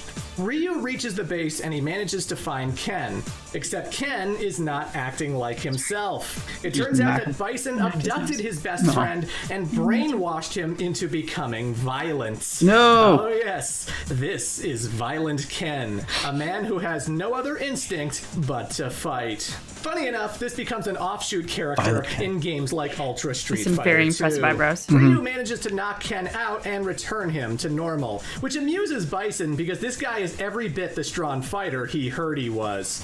And so we get our first confrontation between hero and villain, Ryu versus Bison. This is both the most badass and most difficult version of Bison in any of these games. That Super Psycho Crusher is a son of a bitch, let me tell ya. Regardless, the dictator does struggle against the young martial artist, but while his body is starting to deteriorate, he still has his backup plan. You are destined to become my next host body. My soul is eternal. Now die! Bison releases an energy ball that starts awakening the Satsui no Hado within Ryu. It's at this point that Sagat, one of Bison's Shadaloo Kings, speaks out against this. Ryu, is this your true potential? You've always been my rival. Don't let him use you like this. According to the 30th anniversary profiles, Sagat also briefly battled Ryu in order to snap him out of it. Something that doesn't happen in the Ryu arcade mode, so you can see how things are all mixed together weirdly. But it does have an effect. Ryu starts reflecting on all of the people he's met on his journey. Rose, Sakura, Akuma, everybody's words of encouragement ring through his head, allowing him to break free give him word of from the encouragement? control. Ryu busts out one more gigantic Shoryuken, which manages to make Bison friggin' explode. Oh, this nice. dude is dead as fuck. Holy hell. As for the Psycho Drive, I know it gets destroyed, but I'm not entirely sure how this occurs. There's a lot of potential endings where maybe Karen destroys it with her satellite laser, maybe Blanca overloads it with electricity, maybe Zangief just spins into it really hard. Nah. What I do know is that Rainbow Mika's ending is canon. In her story, she meets up with her idol Zangief, and the two end up inside Shadaloo's base where things start blowing up. She remembered the red cyclone protecting her from debris in Street Fighter V. So that happened. And if that happened, then I think it's safe to assume that Zangief destroyed the machine. At the same time, in Street Fighter V, Shadaloo make a point of destroying Karen's satellite with the Black Moons, which may have been a preemptive measure to prevent Alpha 3 from happening again. Until Capcom gives us a clear, definitive answer, it's a big choose-your-own-adventure. Regardless, the point is, the Psycho Drive is destroyed and M. Bison has been obliterated. Sagat comes to understand that Ryu himself is still learning and far from being a master. But at the same time, the prospect of a rematch, a true rematch where both competitors are healthy and willing, it gives him something to live for. Guy manages to find Rose unconscious, although he gets this odd feeling that something evil still lingers in the air. And he's right to think that. Because she still has a soul. While the body of Bison is certainly dead, his soul is very much still alive. And now, he resides inside the body of Rose. And you can bet that he'll be looking for his revenge. Finally, right? We have finally reached Street Fighter 2, one of the most important video games that's ever existed. You know it, your grandma knows it, everyone's heard of this game, but do they know the lore? Nope. Definitely not. Okay, so those two guys fighting in the street are Scott and Max. Scott is the white guy and a bouncer who enjoys fishing for black bass. Max is a boxer who often causes trouble in tournaments, then gambles his winnings away. They're not playable. They don't have any connections to anyone. They don't influence the story. They're just there in the opening. And Capcom decided to give them lore for some reason. Look, I had to pull what I could because despite being the most influential fighting game of all time, this thing has very little lore to speak of. Even the outcome is very vague, and you'll have to indulge me when I start talking about it. Regardless, M. Bison continued doing his evil Shadaloo thing in the body of Rose. That is until his scientists prepare him a spare body, at which point he just dumps the fortune teller and lets her live her life. Which is kind of merciful and surprising. Yeah. You'd think that Shadaloo would want to hold on to her, but hey. Bison decides that he wants to gather all of the world's strongest fighters, not only to use as brainwashed soldiers and potential host bodies, but also to record and gather their data. Something that will definitely come into play in the next game. What better way to bring everyone together than by hosting the second ever Street Fighter tournament, the World Warrior Tournament. This announcement gets everyone's attention, including Shadaloo's biggest enemies. Ryu, Ken, Chun-Li, Honda, Zangief, Dhalsim, Guile, Blanca, DJ, Phelan, T-Hawk, and a new competitor named Cammy. Well, she's not new, as she is the completely reformed Killer Bee. So basically, after Vega saved her life, Shadaloo decided to keep using her. They drop her on the doorstep of Delta Red, a British special forces group that goes on missions to maintain world peace. They've crossed paths with Shadaloo quite a few times, and it seems Bison has been prepping Killer Bee to infiltrate the group for quite a while. It might explain why she has an English accent and no one else does. Anyway, I guess they just figured she would know what to do because they place her at Delta Red's headquarters and hope for the best. Whether it was her recent self-awareness or Vega's beatdown, Killer Bee awakens with amnesia. She has no idea who she is, she has no memory of being in Shadaloo. And then she's found by Colonel Wolfman, the leader of Delta Red, who takes her under his wing. While she can't remember her past, she still retains muscle memory of the combat she used to do.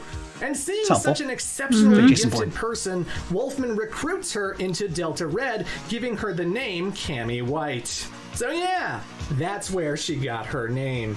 I should also mention that Capcom went out of their way to establish the supergroup that is Delta Red, and while I'm sure they're way more fleshed out in the comics or whatever, there's nothing to them in the games. They'd probably be fun to explore as characters, but until Capcom wants to include them in the story mode, you'll just have to accept that Cammy has found herself a family of misfits. People that actually treat her like a human being instead of a tool.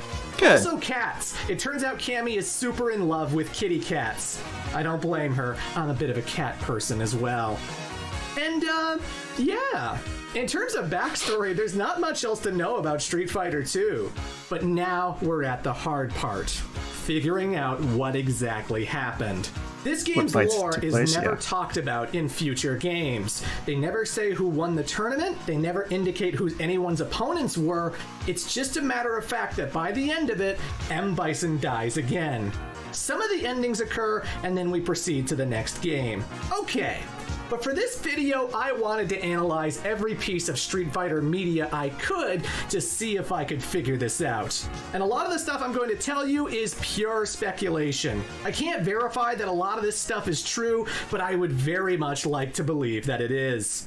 Okay, first up, I gotta mention the 4 Aftermath videos. In 2008, Capcom released 4 animated shorts that served as a prologue to Street Fighter 4. Their purpose being to bridge the gap between the 2 games. They're fairly obscure, and I wouldn't blame anyone for not knowing about them, since there's a lot of links and websites from the era that no longer work. Luckily, they're all still on YouTube. One short centers around Chun-Li, and in it, we get a lot of interesting flashbacks regarding the tournament, including a brief scene of Chun-Li battling Ken Masters. Considering how short Ken's hair is, and the fact that Chun is wearing her iconic costume, I have to believe that this was during the tournament. Who won? Well, honestly, I'm leaning towards Ken, because we also get a glimpse of him battling a brunette Vega inside of a caged area, much like that encounter would be in Street Fighter 2. And considering that Vega was thought to be dead in Street Fighter 4, I gotta assume that Ken beat this dude's ass. What else? Okay.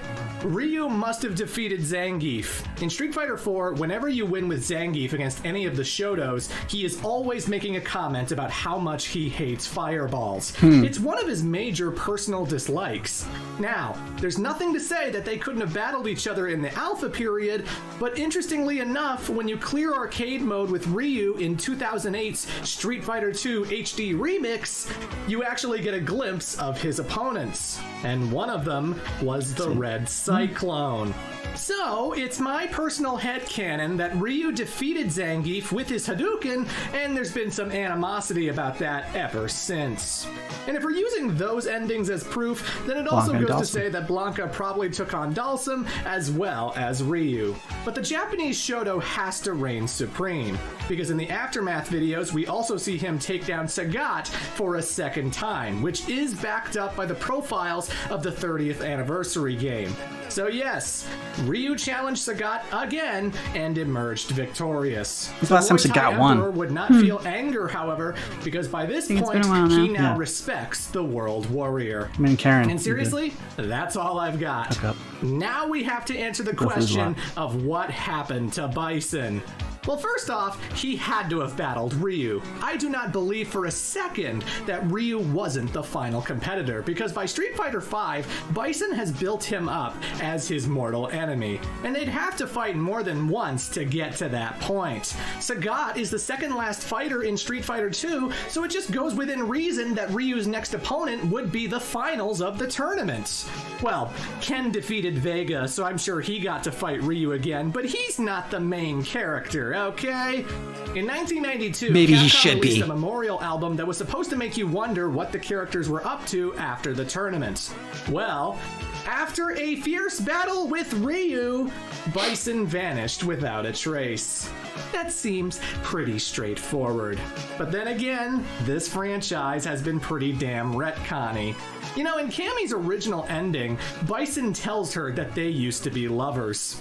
Yeah, the original plot twist was that she was secretly his girlfriend, which, that's certainly no longer the case. If you play the more recent Ultra Street Fighter 2, her ending reflects the real truth that she was an assassin named Killer Bee. And this conversation had to have happened at some point, because in the next game, Cammy is now aware of everything, including her memories of Junie, Julie, DiCapri, and all of the dolls. She didn't necessarily have to fight Bison, she could have just been on the sidelines while Ryu was kicking his ass. But now let's get to brass tacks. How does this game end? Well, if you saw my earlier Tekken video, you already have an idea. Because during the fight, Akuma comes out of fucking nowhere and performs the Raging Demon on Bison. Nice. Good.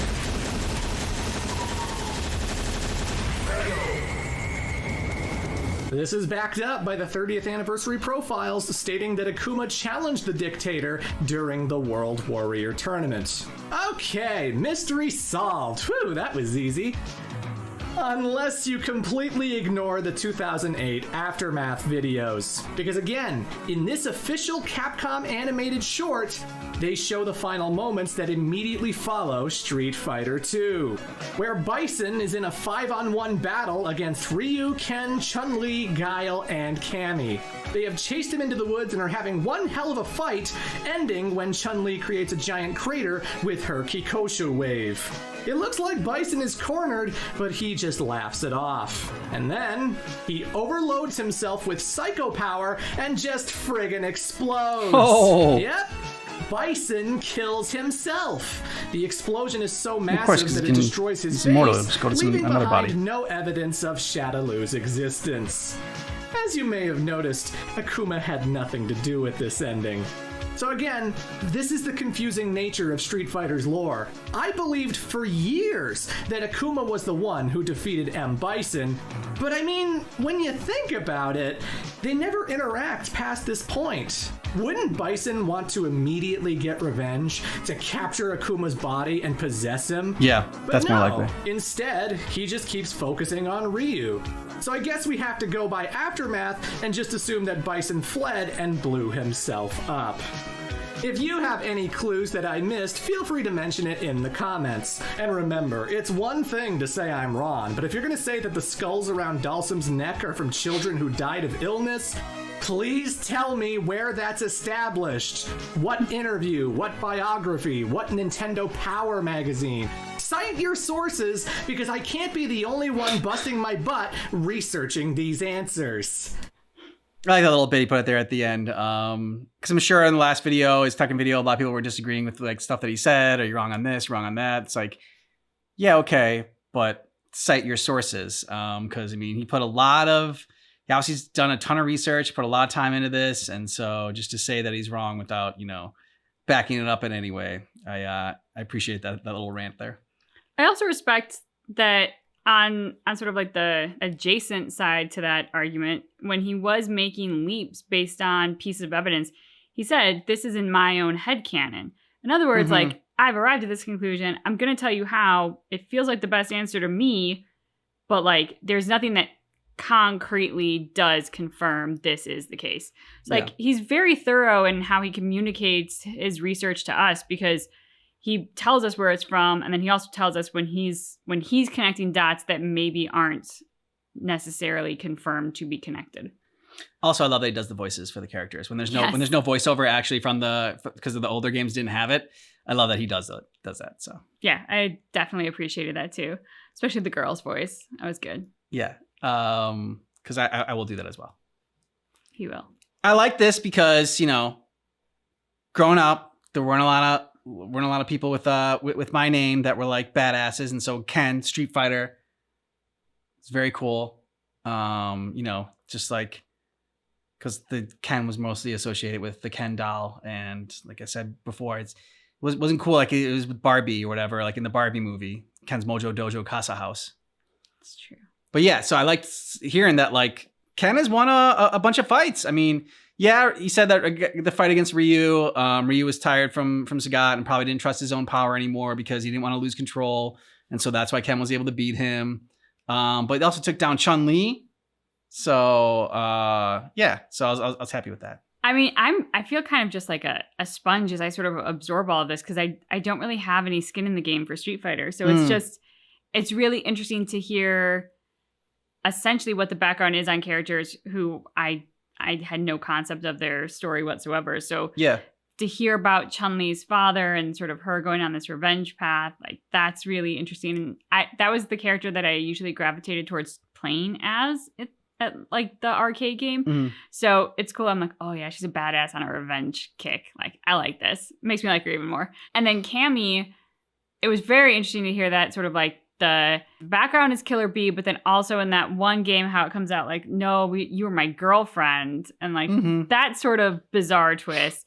But then how the later game restores the canon of the Killer Bee storyline. And maybe we heard about it in Ryu's death battle, but I also liked the Ken giving Ryu his headband. And that's why he's got the red headband. And that's from like his battle with Ken versus like the first one he had in the game, which was white, which... Yeah, so I like that a little bit. Like that was that's something I'm definitely gonna, hopefully, again, if you saw it in the Ryu one, I didn't remember it then, but this time definitely stuck out in my mind. Yeah, I do like that storyline element. And then Cody, I thought was the other most interesting sort of lore in there. There was a lot going on in like the different game that he was in, and was it Fatal Fury? It's like one of those things where I don't know.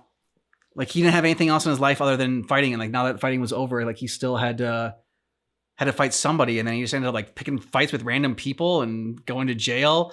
Then broke out of jail, broke the wall, and still just like, I mean, you think he'd be that strong? I don't know. He'd be able to just rip those handcuffs off too, or something. I don't know, but yeah. And then he's just fights with his handcuffs on because he's going back to jail anyways. I just thought that was interesting. I did like how it sort of went on this like. To what you were highlighting, this sort of like darker storyline of there's nothing else in his life but fighting, and now that that's done, like just picking random fights with people who don't even necessarily deserve it, who aren't even bad guys or aggressors, but like they look tough, therefore they get their butts handed to them. But then it winds up being funny. Like it goes from like going down this dark path to then going down a comical path of like he fights in his jail stripes and handcuffs because every night he's going to go back to his jail cell because that's where he belongs. It takes an unexpected twist in that. So if you're watching with us on Patreon, then we're going to continue this next week. And otherwise, we're going to go right into the next part for this super long video. Yeah. A few things happen after the tournament. See, this event was televised, and in Brazil, a woman named Samantha notices something interesting about the jungle beast Blanca. The metal anklet that he wears. She rushes to the airport and intercepts the Jolly Green Giant because she just found her long-lost child Jimmy after all these years. Aww. Yeah, we get a family reunion as Blanca can finally go back home. Duh. Chun-Li, having seen the death of Bison firsthand, figures she's gotten her revenge. Having made her father proud, she gives up the Interpol job and becomes a civilian. In fact, she even becomes a waitress at a restaurant where her fighting ability is no doubt very useful. Returning to Siberia, Zangief gets an overwhelming urge to show the world what he's capable of. And by pure coincidence, he gets approached by a promoter behind the largest wrestling federation in the world. That's right, he gets approached by Vince McMahon. So now, with a lucrative contract, Zangief can demonstrate his power in the not WWE. And then we come to the big moments. Meeting all of these wonderful people at the tournament, Ken Masters realizes that there's more to life than just fighting.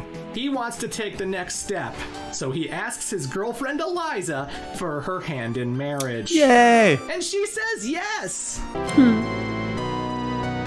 Aww.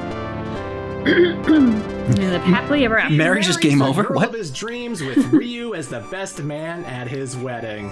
I think this is the only time you're going to see Ryu wearing a suit. Also, you'll notice that Guile is actually one of the groomsmen as well. Yeah. And there's a reason for that. See, Guile is a family man. He has a lovely wife named Julia and a precious daughter named Amy. A family who was worried about Guile because of his need to get revenge over Charlie's death. But with Bison defeated, he's finally ready to move on. Anyway, Julia is actually sisters with Ken's girlfriend Eliza. So, because of the wedding, Ken and Guile are now officially stepbrothers. Welcome to the family, son. And finally, whether Akuma defeated Bison or not, he still continues to torment Ryu, to convince him to give in to the Satsui no Hado, to give him the challenge he's been looking for. But Ryu still will not budge. He refuses to sacrifice his humanity, thus earning himself another beatdown. It's okay, Ryu, because help is on the way, as a certain somebody might not be dead after all. No, I'm so sorry I have to do this again, but Street Fighter 3 is the final game that I'm going to be talking about. The chronology of this franchise is all over the place, so instead, we're jumping right to number 4. Okay.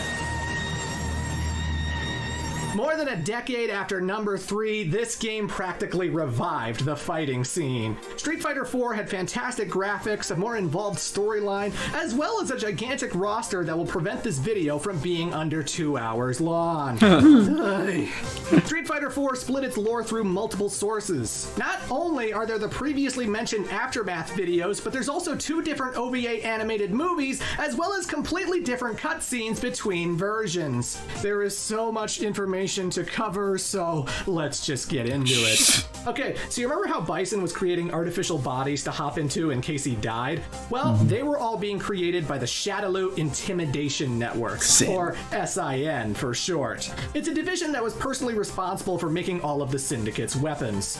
They created over 26 duplicate bodies, each unit featuring high intelligence, as well as being equipped with the Tanden engine, something that can copy other fighters' abilities. So, if they see Guile shoot a sonic boom, they can replicate that and do the same. Before dying, Bison left the 15th unit in charge of SIN to keep things running smoothly while he was off doing his dictator thing. However, as these things tend to go, number 15 had self-awareness, and so it eventually became ambitious. It chose to rebel against its master as it no longer wanted to be a pawn. For he really was is Bison. Not a number. From this day forward, he would forever be known as Seth. Everyone look out! It's Seth! That might be the lamest final boss name I've ever heard. I know it's named after Seth Killian of Capcom, but you gotta admit, it's pretty goddamn goofy. Anywho, Seth takes SIN and breaks off from the rest of Shadaloo. He has but one goal, to create the ultimate soldiers who can help him conquer the world. Looks like it. Seth believes that humanity is not sufficient enough to make decisions on their own, and so he will build a grand utopia where everything bends to his whims. In order to make these enhanced soldiers, he researches Ryu's power and decides that everybody needs the Satsui no Hado. But how the hell do you replicate that power? Well, his scientists found a solution of sorts with the BLEASE program. BLEASE standing for Boiling Liquid Expanding Cell Explosion. This giant metal sphere of a machine has the power to draw out a person's dormant ki energy. It then absorbs it so that it can be duplicated for scientific experiments. The only people with energy worth absorbing are martial artists. So Seth sends SIN troops all over the world to start kidnapping powerful fighters. But the thing is, drawing this essence out of a person causes all of the mitochondria in their cells to overheat to the point that they friggin' explode. So not only are people disappearing, but they're also dying in horrific ways. Naturally, this catches the attention of Delta Red, the military, and even Chun-Li, who despite not being in Interpol, notices that the missing persons cases are all too similar. As much as she wanted to go back to being a civilian, seeing such a strange phenomenon brings her out of retirement and back into the fray. She, Guile, and Cammy all work together to discover what SIN is up to, even learning of their need for Ryu's Satsui no Hado. Being a wandering hobo with no telephone or home, neither the heroes nor the villains know where he is. And so Seth hires a deadly investigator among SIN to track him down. Crimson Viper. This woman has adequate combat capabilities, but it's her SIN battlesuit that does the heavy lifting. Not only are her feet equipped with jet thrusters that can help her fly and burn people, but her gloves also act as tasers, delivering deadly voltage to anyone she strikes. Nice! Because she knows that Ken is best friends with Ryu, she poses as a journalist named Maya in order to get close to him and Eliza. At this point, Ken hasn't seen his buddy in quite a while, and with his marriage and responsibilities at the Masters Foundation, he's starting to feel like his days as a warrior are coming to an end. One day, Sakura shows up to Ken's house because she's worried that Ryu might be one of the martial artists who have disappeared. Having inserted a security camera into Eliza's home, Crimson Viper is able to pinpoint Ryu's location as soon as Ken discovers his whereabouts. Upon confronting the Shoto, Cammy arrives out of nowhere to fight Viper herself. Nice. However, she greatly underestimates the gadgets at her disposal. Seeing that his friend is getting brutalized, Ryu starts getting angry and starts succumbing to the Satsui no Hado. And he beats Viper's ass. Oh my god, he's gonna kill me. So this is the Satsui no Hado. Beautiful. Ken and Sakura arrive in the nick of time to stop Ryu from murdering one of the SIN goons. The schoolgirl begs with all her might for her hero to snap out of it. And luckily, he does. But again, it just goes to show how easily this force can take over and make Ryu a bloodthirsty monster. Yeah. By the way, in the games themselves, you can play as evil Ryu, an alternate what-if version of the character who has completely given in to the Dark Hado's influence. Him turning evil is never really canon, but that's not going to stop Capcom from having some fun. Anywho, in one last gambit to claim Ryu, Seth orders Crimson Viper to kidnap Eliza. And so everybody arrives at SIN's cruise vessel to get her back. Ken's love for his wife proves to be stronger than anything else. Where is Eliza? Out of my way! He catches it? Oh. Oh, yeah. Ryu might possess an incredible power, but you're no slouch yourself. Damn right. Good luck, Mr. Masters. And Viper just lets him go. And upon saving his wife, he learns of something wonderful. Let's go. This place gives me the creeps. Is it okay for me to exert myself like that? I mean, would running hurt the baby? Oh. Oh shit, son! Ken Masters is going to be a father. Aww. Meanwhile, Seth confronts Ryu, egging him on to bring out his dark power. He literally throws Ryu into the ceiling beams, beating his ass like he's a punching bag.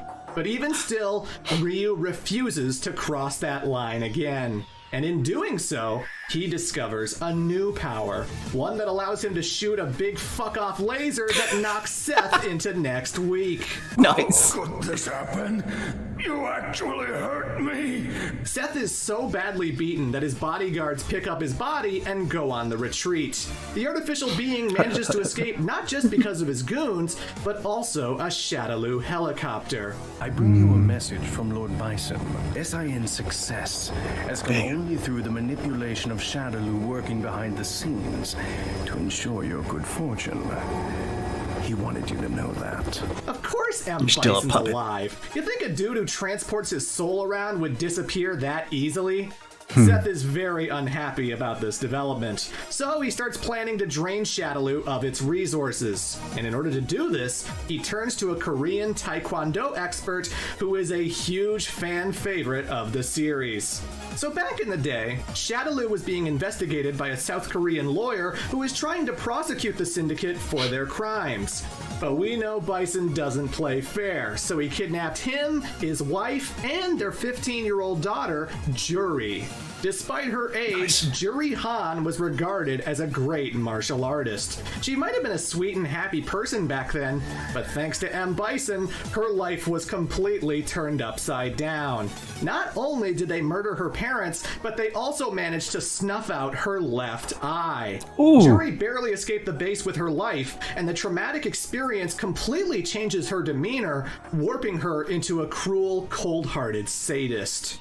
Years later, while seeking out strong fighters, Seth becomes aware of Juri and her desire for revenge. She joins SIN and becomes a volunteer to test out their new experimental weapon, the Feng Shui engine, a mechanical device that actually boosts her ki energy, granting her extra strength and better reflexes. And funny enough, it is inserted where her left eye used to be. Looking to test out the capabilities of this engine, Juri goes on a mission to eliminate former SIN members who managed to take hostages. Get any closer, and I'll start taking out hostages! Yeah, like I care. These people are worthless. This incident attracts the attention of our heroes, who go in to see what SIN is up to, only to find Juri has massacred the lot of them. Damn. Who are you? That's none of your business, sweetie. Although, you could beat it out of me.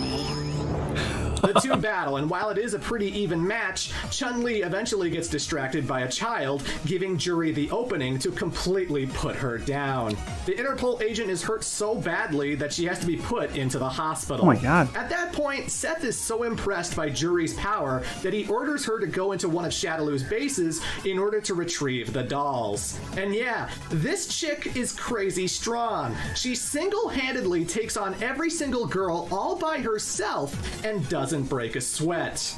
And then, having followed Juri's trail, Guile and Cammy show up to take her on in a 2-on-1 encounter, and she still kicks their asses. Damn! I sure know how to keep a girl entertained. See ya! Juri loads up the 12 dolls into the SIN jet and proceeds to take off. But this is awfully personal for Cammy, who's been looking for these ladies ever since regaining her memories. She can't let them go, but she also can't defeat Juri.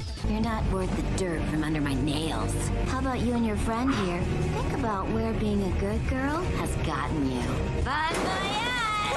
Juri chucks Junie at Cammy, and the two fly out of the plane. Amazingly, despite landing on a snowy mountain, they're both still alive. But in a way, this is sort of a good thing in regards to Junie, because this encounter brings her back into society and out of Shadaloo's brainwashing. Where am I? Don't worry. Oh, Amnesia can be alarming, trust me, I know. But I'm here for you. Seth acquires the remaining dolls and puts them in suspended animation. Except for one, because DiCaprio manages to escape from her containment, left with bitter resentment over the traitor who abandoned her. Her sister, Killer Bee. She escapes, but will no doubt return again. And yeah, having to retrieve Ryu and now being confronted with Bison's survival, Seth decides he needs to enact a plan that will get everyone together. And so he announces the SIN World Warrior Tournament, which, like Street Fighter II, gains the attention of every able-bodied fighter in the world and has them rushing to compete. The roster of 4 is gigantic. There's a lot of returning characters whose stories haven't budged, and a whole bunch of new ones from Street Fighter III that I'm not even going to talk about yet, because really, their motivations will remain the same when I finally approach that title. So let's talk new characters. There is El Fuerte, a Mexican chef who apparently is terrible at his job. Awesome. Seriously, everyone's win quote against this guy is about how terrible his food is, even though he's in the tournament to bring attention to his culinary abilities. Well, he certainly got it. There's Rufus, an overweight American loudmouth who has the longest win quotes of any fighting game character I've ever seen. He takes issue with the fact that Ken Masters is considered the greatest American fighter. What if you just, totally beat the crap out of that Ken dude on TV or something? You are a genius, Candy! Ready, Ken Masters? Your days are numbered! Whatever. Spoiler, they are not numbered. Yeah. There's Hakan, a Turkish fighter who specializes in oil wrestling. Before every match, he prepares his body by lubricating himself. Okay. His skin has Think of turned Will Ferrell and completely Ladies Man. red as a result. Though it makes for some of the more hilarious special moves, I gotta say. He's also a married man who has over 7 children, and they all wear helmets that signify their birth order. To be fair, have you seen his wife? I'm not surprised the man is always getting it on. Also, Hakan is best friends with E. Honda. So Of course, nice. they will Another have fun. new competitor is Abel, a French mixed martial artist who suffers from amnesia. He wakes up one day inside of a Shadaloo lab as it was being conquered Just by a not band of Castlevania thing before. mercenaries. Taken in by the Yeah. group's commander, Abel has no idea who his family is, what he was doing at the facility, or why his body is covered with tons of scars. Looking for answers, somebody points him in the direction of Chun-Li, as she's the one overseeing Interpol's Shadaloo cases. She figures, well, we can look for answers together at the tournament. So Abel tags along with our heroes. That does it for new characters, but there's a lot of returning ones. Sagat also joins this new tournament, but now he does so with a clean conscience.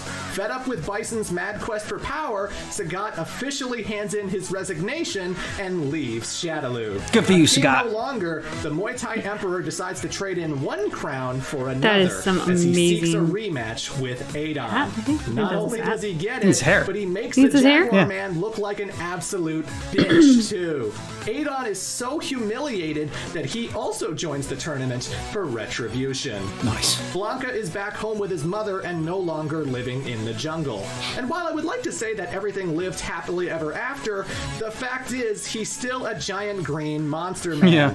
The people are terrified, making comments about what a grotesque creature Samantha's son has become. Blanca can usually take this kind of abuse, but his mother shouldn't have to. He decides to run away from home until he can be a son worth being proud of. Aw. Hearing about the new tournament, he hopes he can win the big one so that people will finally love him. He also drags Dan into the tournament too, since he missed out on the last one. Why? Well... Sorry, I did try and contact you, but you hadn't paid your phone bill. Oh, I hope you didn't think Dan's dojo was super successful. It's Dan. Of course he's terrible at bringing in trainees. Back in Metro City, former bad girl Poison has renounced her criminal ways and has instead become a wrestling promoter. Things were going okay until a lot of the wrestlers got fed up being in a washed-up league and quit. With few people left to run a show, Poison's back is against the wall and she needs talent. Badly. She decides to go scouting at the new tournament. Which takes us to Hugo and Dore. Since Final Fight, the big muscle for brains has been working as a construction worker. And while that's certainly nothing to scoff at, poor Hugo just wants more. Why don't you get up and fight, you blockhead? Or are you just gonna sit there like a potato?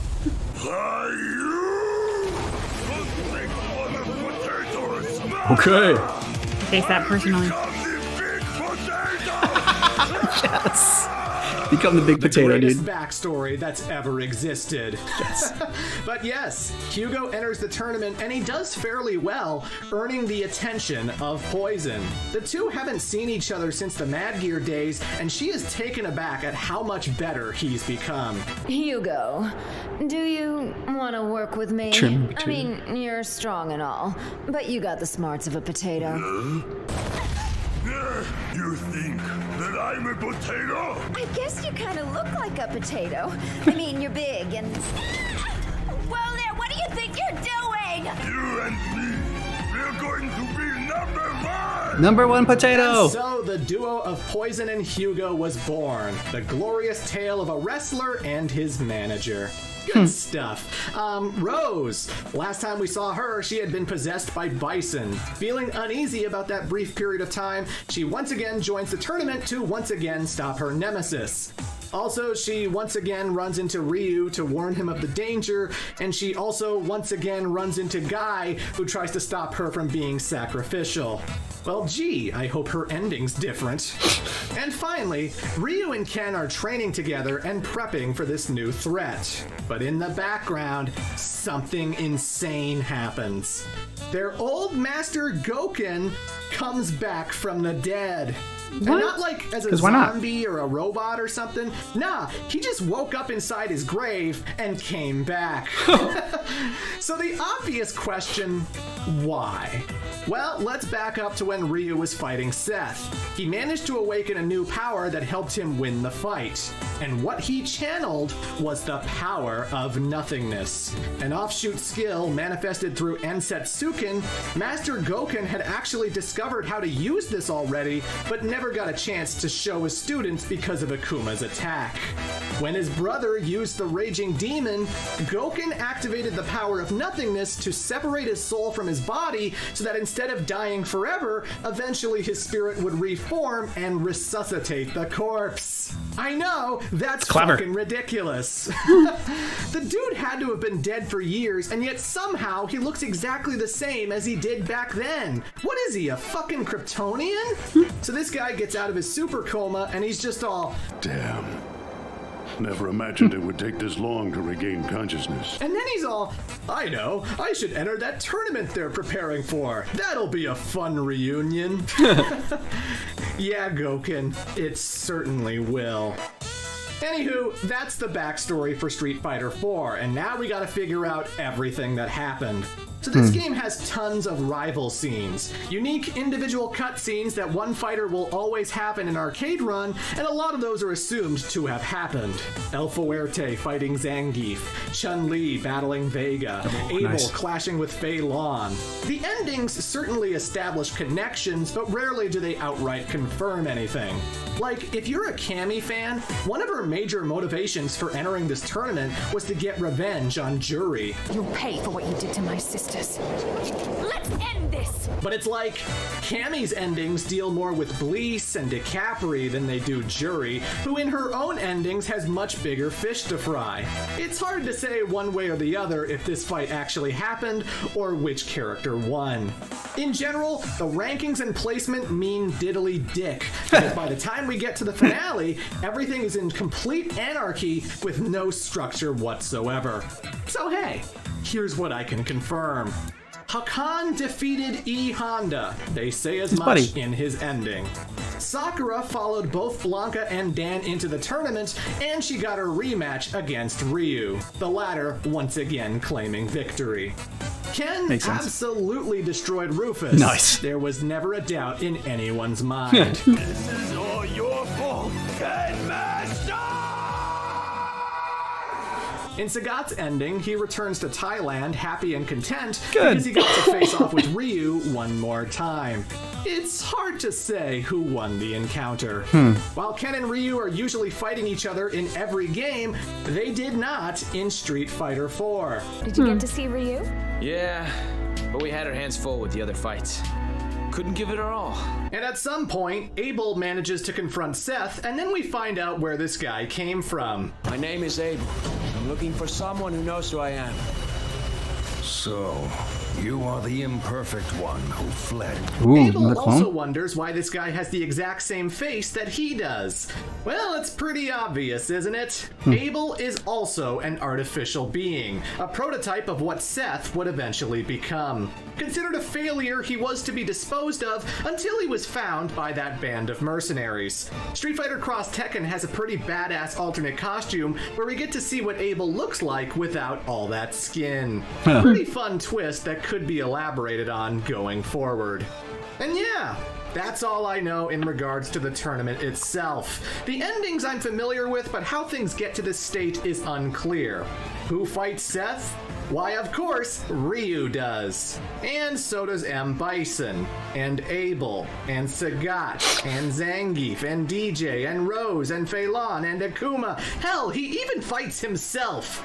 And no. These are not alternate endings. All of these encounters happened because you have to remember that Seth is one of 26 duplicate bodies. M. Bison defeats Seth, and then he takes advantage of the situation by sicking the duplicates onto the Street Fighters. But what Bison didn't count on was that these marionettes kinda suck ass. Shriek. I didn't realize he was that weak. They all get their asses kicked. No, really. He doesn't just have the lamest name, but Seth is also incredibly pathetic. Your fists were mute. They had no soul. You're nothing but a spare body. A change of clothes in Bison's wardrobe. SIN never had the upper hand. Bison outplayed Seth in every single way. The puppet story ends with him getting gang beaten by all of his duplicate brothers. Damn. It's at this point that Juri emerges from the shadows to confront M. Bison. As twisted as this girl has become, she still hates him for everything he's done. The two battle, but as we find out in Street Fighter V, Bison is still the bad mama jamma. He defeats Juri Han. Ryu manages to find the Bleast machine when it turns on and tries to absorb the Satsui no Hado. But of course, our hero resists, and he delivers another devastating Shoryuken that blows it up. Pretty anticlimactic, really. Ordered by Delta Red to retrieve SIN's files, Cammy is browsing their hard drives when she stumbles upon the Bleast data. Knowing that this information could be used to brainwash others, she goes against orders and deletes it. Good for you. Crimson Viper almost stops her, but Cammy is too quick and, well, what's done is done. See, while it seemed like Viper was loyal to the cause, in truth, she is actually an undercover agent working for the CIA. Kidnapping Eliza and fighting the heroes was all just an act to gain Seth's favor. With SIN defeated and the data destroyed, she simply leaves and goes home to her daughter Lauren. Yeah, Crimson Viper is a MILF. After destroying the data, Cammy manages to find DeCapri. The latter tries to get revenge for abandoning Shadaloo when all of a sudden she stops. Thanks to the experiments, DeCapri's lifespan has been shortened, so she's slowly fizzling out. She takes off her mask to reveal the same but disfigured face that Cammy has. The two girls are twins. And that's when Bison appears out of nowhere to claim his lost doll. He says he can save DeCapri's life at the cost of her freedom. Does it hurt? It's all right. It's all right. Spending your last moments staring into your own face. Interesting. Such dick. And so Bison manages to retrieve DeCapri, leaving Cammy with her guilt. At some point, the base starts to crumble and fall apart, and I'm not sure if it's because of the Bleast machine blowing up or if Shadaloo just planted bombs everywhere. But this is where we come back to Balrog. Again, he's just a Shadaloo henchman for most of the series. The only thing he cares about is money. But my money! With the base falling apart, Balrog is desperately searching for something, anything that he could make money off of. And it's then that he stumbles onto a little boy who's shaking in the corner. One who has the Shadaloo symbol imprinted on his hand. Ooh. It turns out that SIN managed to infuse a child with psycho power. Balrog doesn't save the kid out of the kindness of his heart, but rather as a bargaining chip for when he returns to Shadaloo. Little does he know, however, that this kid is going to be a major part of his life going forward. Having defeated a Seth body, Rose is tired and distracted when Bison appears. You want something that belongs to me. I'll take it back now, with interest. Bison shows her everything he did in possession of her body, and then takes what I can only assume to be the remaining part of his soul. He then tries to leave with the fortune teller. Put the girl down! Put her down and I'll let you walk away, or I'll use my ninja blades to make short work of you and your vehicle. Amazingly, Bison agrees to let her go, but honestly, Guy, you should have just destroyed the jet anyway. Maybe he teleports away like he did with DiCaprio, but shit, at least one of his planes will be gone. Maybe you'll take him out. But hey, Guy saves Rose's life, while Bison lives to fight another day. And finally, at some point, Gouken makes his survival known to Ryu. Out of nowhere, the old master battles his student, knocking him out in the process. Akuma, who just defeated his own Seth, senses his brother's return. But he's not happy with what he finds. You've sealed off his power. How dare you? Raging demon! I don't think so. The power of nothingness. Interesting. Let this be a fight to the death. The winner claims the cub. And we don't get to see this fight. Well, Gen does, although I'm not entirely sure how that works. But regardless, we do ultimately know the outcome. Despite it being a battle to the death, both Gouken and Akuma are still very much alive. In Street Fighter V, we see that Ryu is back training under his old master, implying that he won the fight. Plus, there's also his ending where he reunites with Ken. Tried to just disappear without saying goodbye again? You're both grown men now. You hardly need a master. Or would you rather I order you to the well to gather water? How about a friend? Yeah, that was hard work. That's not funny. Oh, that wacky Gouken. Blanca didn't win the tournament, but it's all good, because not only does his mother find him again, but she insists that she doesn't care what others think. The big green machine comes back home, and instead of finding more disgust and gossip, he finds that his performance in the tournament has won everybody over. Blanca is more loved now than ever before. Aww. Maybe he'll get his fairy tale ending after all. Yeah. Ken returns home to Eliza, and that's when the baby arrives. He's so small. We were waiting for you, kiddo. You're just like poking him in the cheek. Welcome to the Masters family. Aww. You gonna do that with kids? Ken and Eliza named their child Mel. And with that, ladies and gentlemen, we conclude Street Fighter 4. Poke.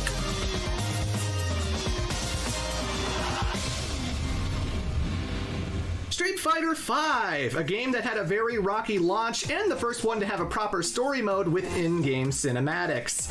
Finally, something I don't need to speculate about. Although once again, goddamn, the roster is huge and they all have individual stories, and Jesus Christ, I wanted this video to be under 2 hours long. But yeah, let's just get to it. This is the first time we've seen a significant time skip as Mel goes from being a baby to a young child, as M. Bison's hair turns old and gray, and Ken mutated into a fucking banana man. Jesus Christ, dude, what the hell is that thing on your head? It's, certainly a choice. Shadaloo's still doing its evil syndicate thing when one day they get approached by the Nuguhao, one of the largest drug cartels in Asia. This group is pretty infamous because they kidnap children and then raise them to be assassins who are proficient with all kinds of poisons. The one child who can actually merge with these toxins is worthy of being the Fang, the deadliest of all. Anywho, these guys clearly didn't know who they were screwing with as they try to kill Bison. They fail spectacularly, all of them getting murdered except for Fang. And while he does put up a pretty good fight, injecting the dictator with his strongest poison, it's all in vain. Stupid fool. Your poison doesn't work on me. Oh, is that another side effect of psycho power? Either way, this fellow Fang, he finds the strength of Bison to be simply wonderful. Sure, he failed in his mission, but clearly he's on the wrong side. Fang begs to be part of Shadaloo, to which the tyrant agrees because he values strength above everything else. Fang eventually becomes the number 2 guy of the Syndicate, taking Sagat's place as a Shadaloo king. Being such a gigantic fanboy for Bison, he develops a system that will ensure world domination and absolute power. Project Chains, a plan that involves building gigantic satellites known as Black Moons, which can fire EMPs as well as absorb negative energy that will fuel his master's psycho power.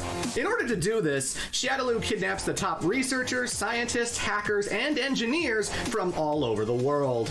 One of which is a 6-year-old girl named Li Fen. She's good with computers, you see. Another is the friend of a Middle Eastern martial artist named Rashid.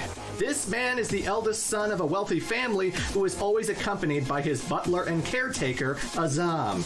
This guy can kick the air so hard that he creates little tornadoes, thus earning him the moniker Rashid of the Turbulent Wind. He's a guy who loves to fight, seeking out Ryu and Dalsum and many others to test his skills. And then he shows them off by broadcasting himself on FoodTube, this universe's version of YouTube.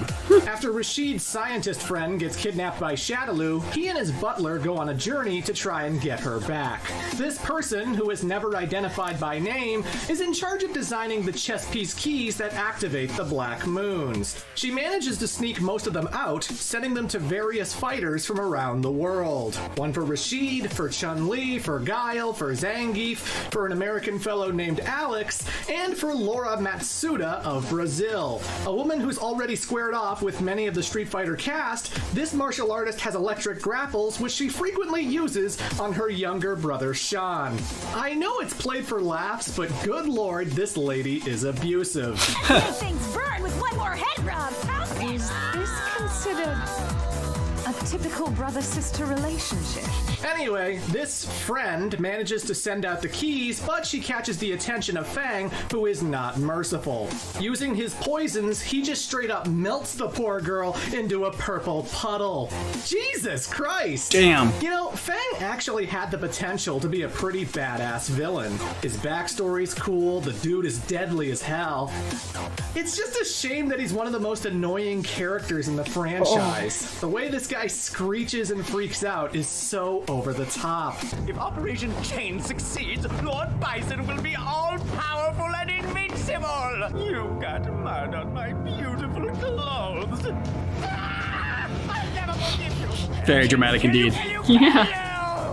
I've had enough of you. As you can imagine, both Balrog and Vega hate this guy's guts. Hell, Fang's tight-ass behavior is what finally motivates Birdie to leave Shadaloo. The English bouncer turned henchman found that the organization wasn't all it was cracked up to be, except when it came to their craft service table. The food at Shadaloo is so damn good that Birdie would gorge on it day and night, gaining a lot of weight in the process. Yeah. But no food is worth putting up with strict dress codes and snooty bosses, so Birdie defects and runs away. While doing so, he ends up at Karen Kanzuki's estate. Somehow. His brashness forces Karen to fight him, and the heiress is very impressed with Birdie's strength. She offers him a position among the Kanzuki Zaibatsu. Seeing that these guys also have high-quality food, he gladly becomes Karen's errand boy. Street Fighter is kind of sweet. Like there's a lot of like nice storylines going on here. I mean, like there's like some terrible stuff too, but like there's a lot of nice stuff. Like I mean, with Blanca. Oh yeah, reunited with his mom, and then I mean, it was so sad when he thought he had to go away because he wasn't accepted. But then like for her to get him to come back and say, "I don't care. Like I don't care what those people think." Yeah, and then everyone, you know, does accept him in the end, so they're so proud of what he did, and I mean, just so it's great, you know. This character that is like when you play the games, I just think of Blanca as like just I don't know, this beast that is like eating people and like he's electrocuting people, and so there's like, but he's actually really sweet. Yeah, and of course Ken and Eliza, their storyline is really nice. For the not nice, Fang, I knew nothing about that character whatsoever. Yeah. When I first saw him in one of the videos that we reacted to, my mind went to, who's the Puritan? Because like with the hat and everything, he just reminds me of somebody who belongs in like Salem, doing witch trials or something. But to get the backstory that he's an assassin trained since childhood in poisons, and that like he melted somebody. Yeah. I mean, that was, and then he licked it. I was just, yeah, he's, I mean, I know M. Bison is like the super villain, but Fang's pretty disturbing. Mm-hmm. I like that we got to know more about Juri and that she's like against M. Bison, even though she's not a good, like on the good side. She's still a villain. She's still bad. A little bit of psychopathy in there. Yeah. But I mean, she kicked a lot of people's asses, like Chun-Li and Guile and Cammy. And so I like how formidable she is. Yeah, I mean, I will say that shot of her on the bridge or whatever, when the guy's like, don't get any closer or I'll take hostages. She's like, I don't care. She's here to fight. She's not here to save anybody. Yep. She's just here to kick ass. And that was a pretty badass scene. Yeah, for sure. And I really like Sagat as well. I mean, the fact that was another character where I thought he was a villain, and learning more about him in this lore video, I've come to like him a lot more. And so like I always thought he was badass. Like Muay Thai fighting, I always thought was just a very cool style of fighting.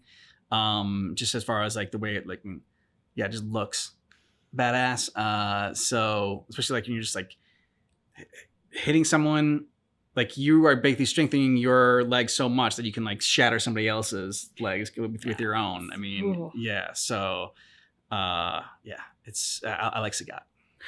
I mean, he's another character I really didn't know much about at all, but he's had an interesting journey in this, and I've come around to like, he's probably not in my super favorites just because, there are a lot there that I have like a nostalgic connection to, like Chun-Li and stuff, but I'm appreciating learning more about him because I do appreciate that character now in this world. I'm actually surprised how, at least now, like what I've seen, like I feel like Chun-Li, for like how much of an iconic character she is, and like just when you think of Street Fighter, I don't know, I think you think of Ryu and Ken and Chun-Li, like, yep. And those are kind of like the main ones. Not to say that nobody else is like, but like for me, those are like the three main characters or whatever.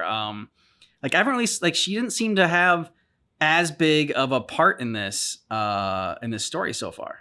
Yeah, I've been surprised at how little of the lore of hers that we've gotten. I mean, her storyline is a great storyline. It's a very sort of like classic revenge storyline. Yeah. It's the kind of plot that you make movies on. So maybe the game is banking on it being such an accessible story. Like it's not. Yeah. It's not very far off the beaten path of what one might expect for a fighter's story to be. Mm-hmm. So maybe that's what they're banking on. But yeah, I've been surprised at how little focus there has been on her as well. And yeah, some of the other just horrible stuff like Cammy and her twin, that M. Bison.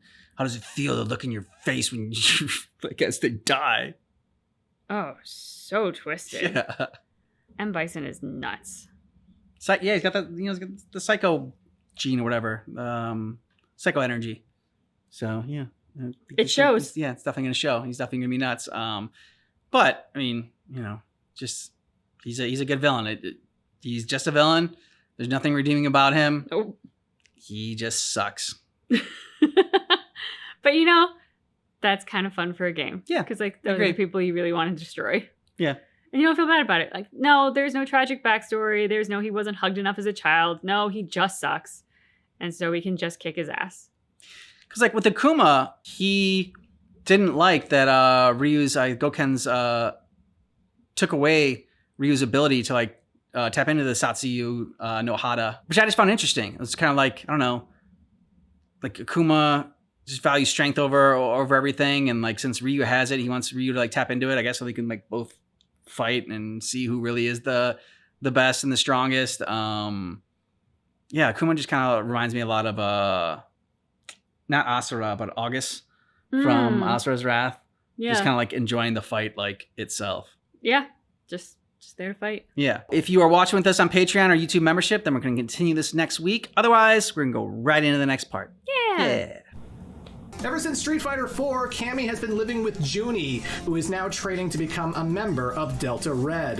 The former Killer Bee is obsessed with saving the rest of her sisters, eventually managing to find Shadaloo's base. She confronts Fang, who merely laughs off her plight, suggesting that even if they were saved, the dolls will never know peace. Reinforcements arrive, and Cammy has to retreat. Junie, so Cammy. Can I ask, are you happy?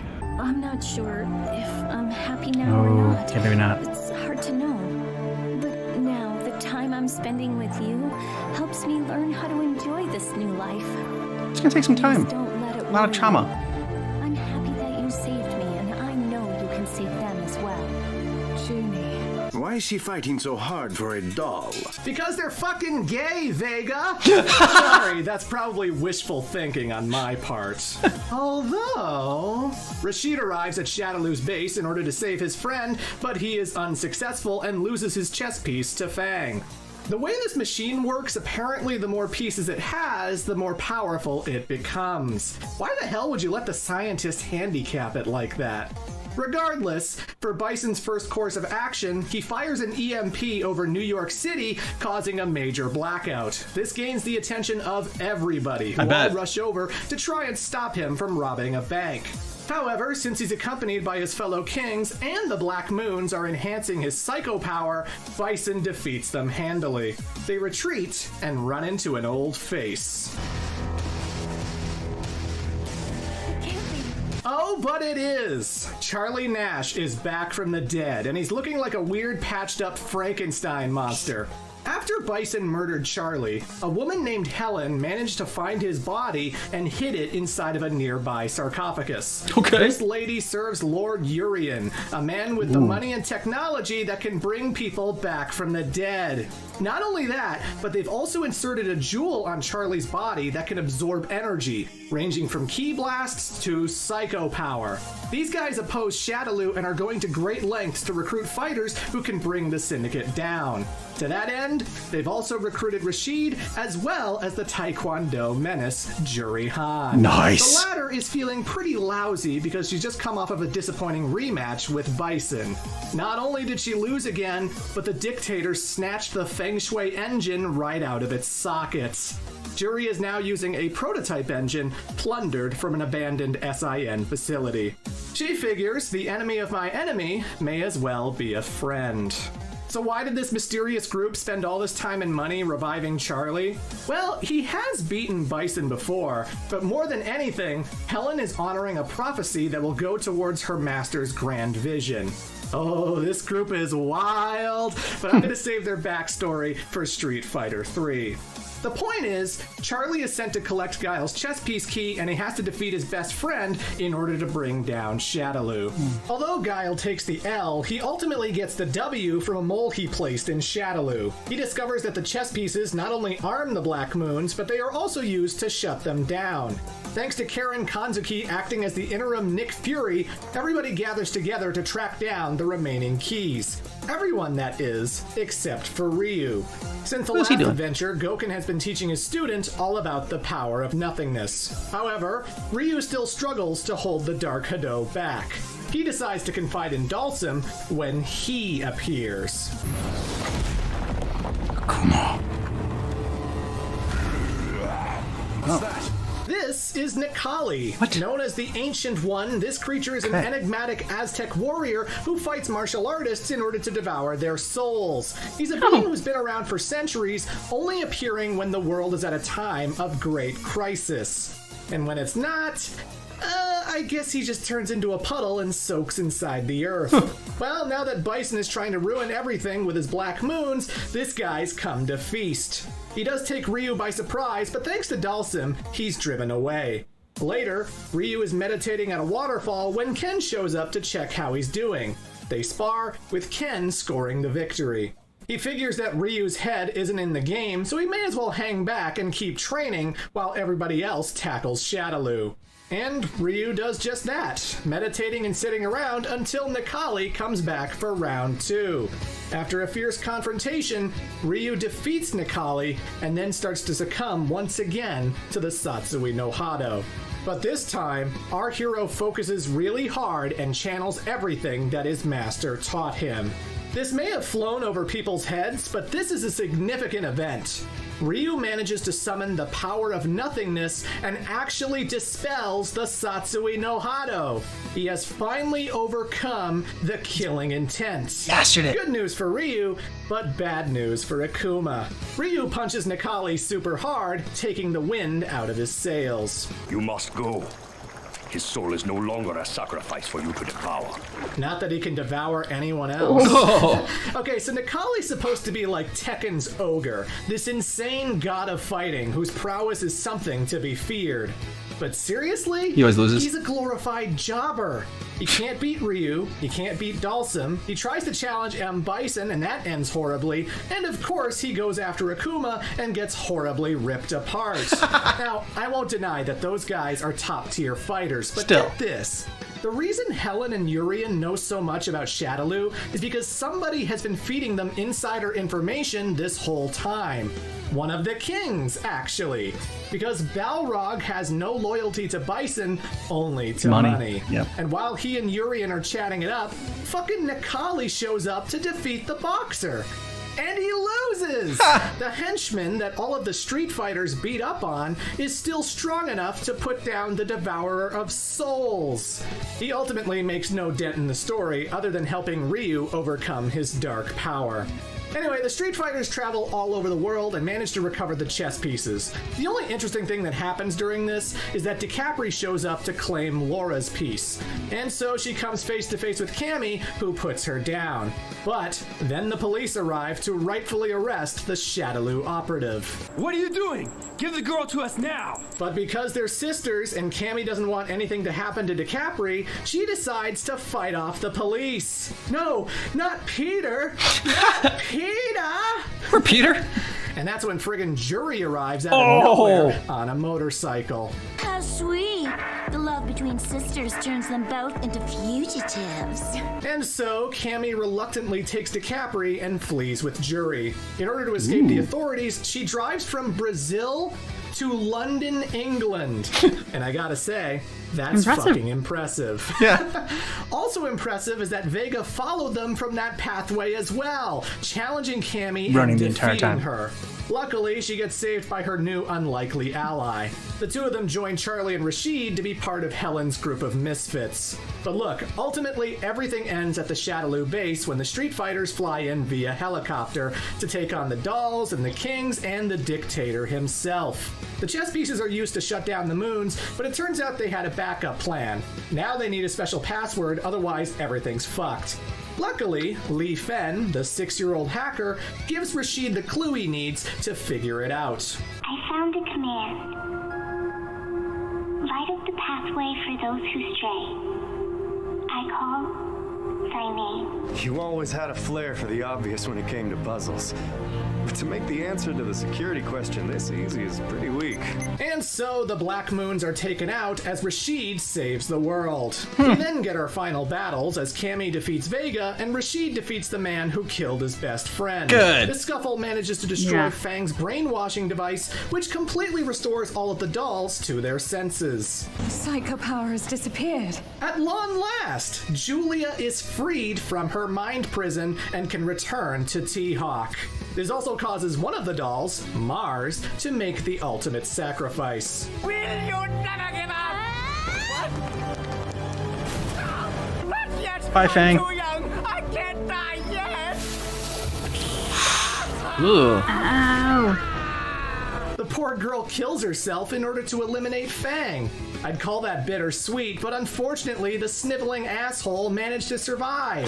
Just as Ryu, Guile, and Chun-Li go to confront the dictator, his pasty ass shows up looking for revenge. You told the bastard about the command code. Yeah, Chun-Li. You must have worked very hard to stop this. Here all alone. Ma'am, your boobs are suffocating me. But hey, this is another significant moment because this is when Chun-Li first meets Li Fen, and they will have quite the future together. But now it's the main event. M. Bison versus Charlie Nash. Yeah, the former Air Force pilot turned Avenger is here to settle the score. No matter how many times you come back, you'll never win against my psycho power. Perhaps. But I will achieve my victory.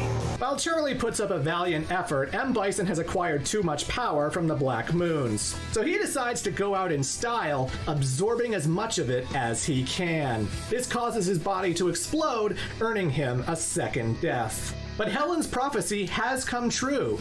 Charlie does bring down the dictator because now he's on even level with his old nemesis. As I had expected, you are the one who comes to me in all this chaos. The desire for all power leads to conflict, and that conflict leads to the ultimate battle.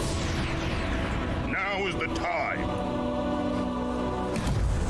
I've been meditating for way too long. The final confrontation. The final clash between Ryu and Bison.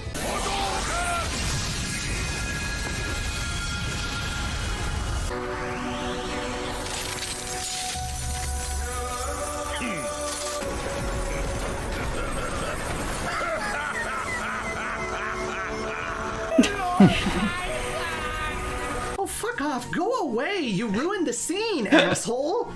But yeah, folks, Ryu's power of nothingness manages to dissolve M. Bison, supposedly for good.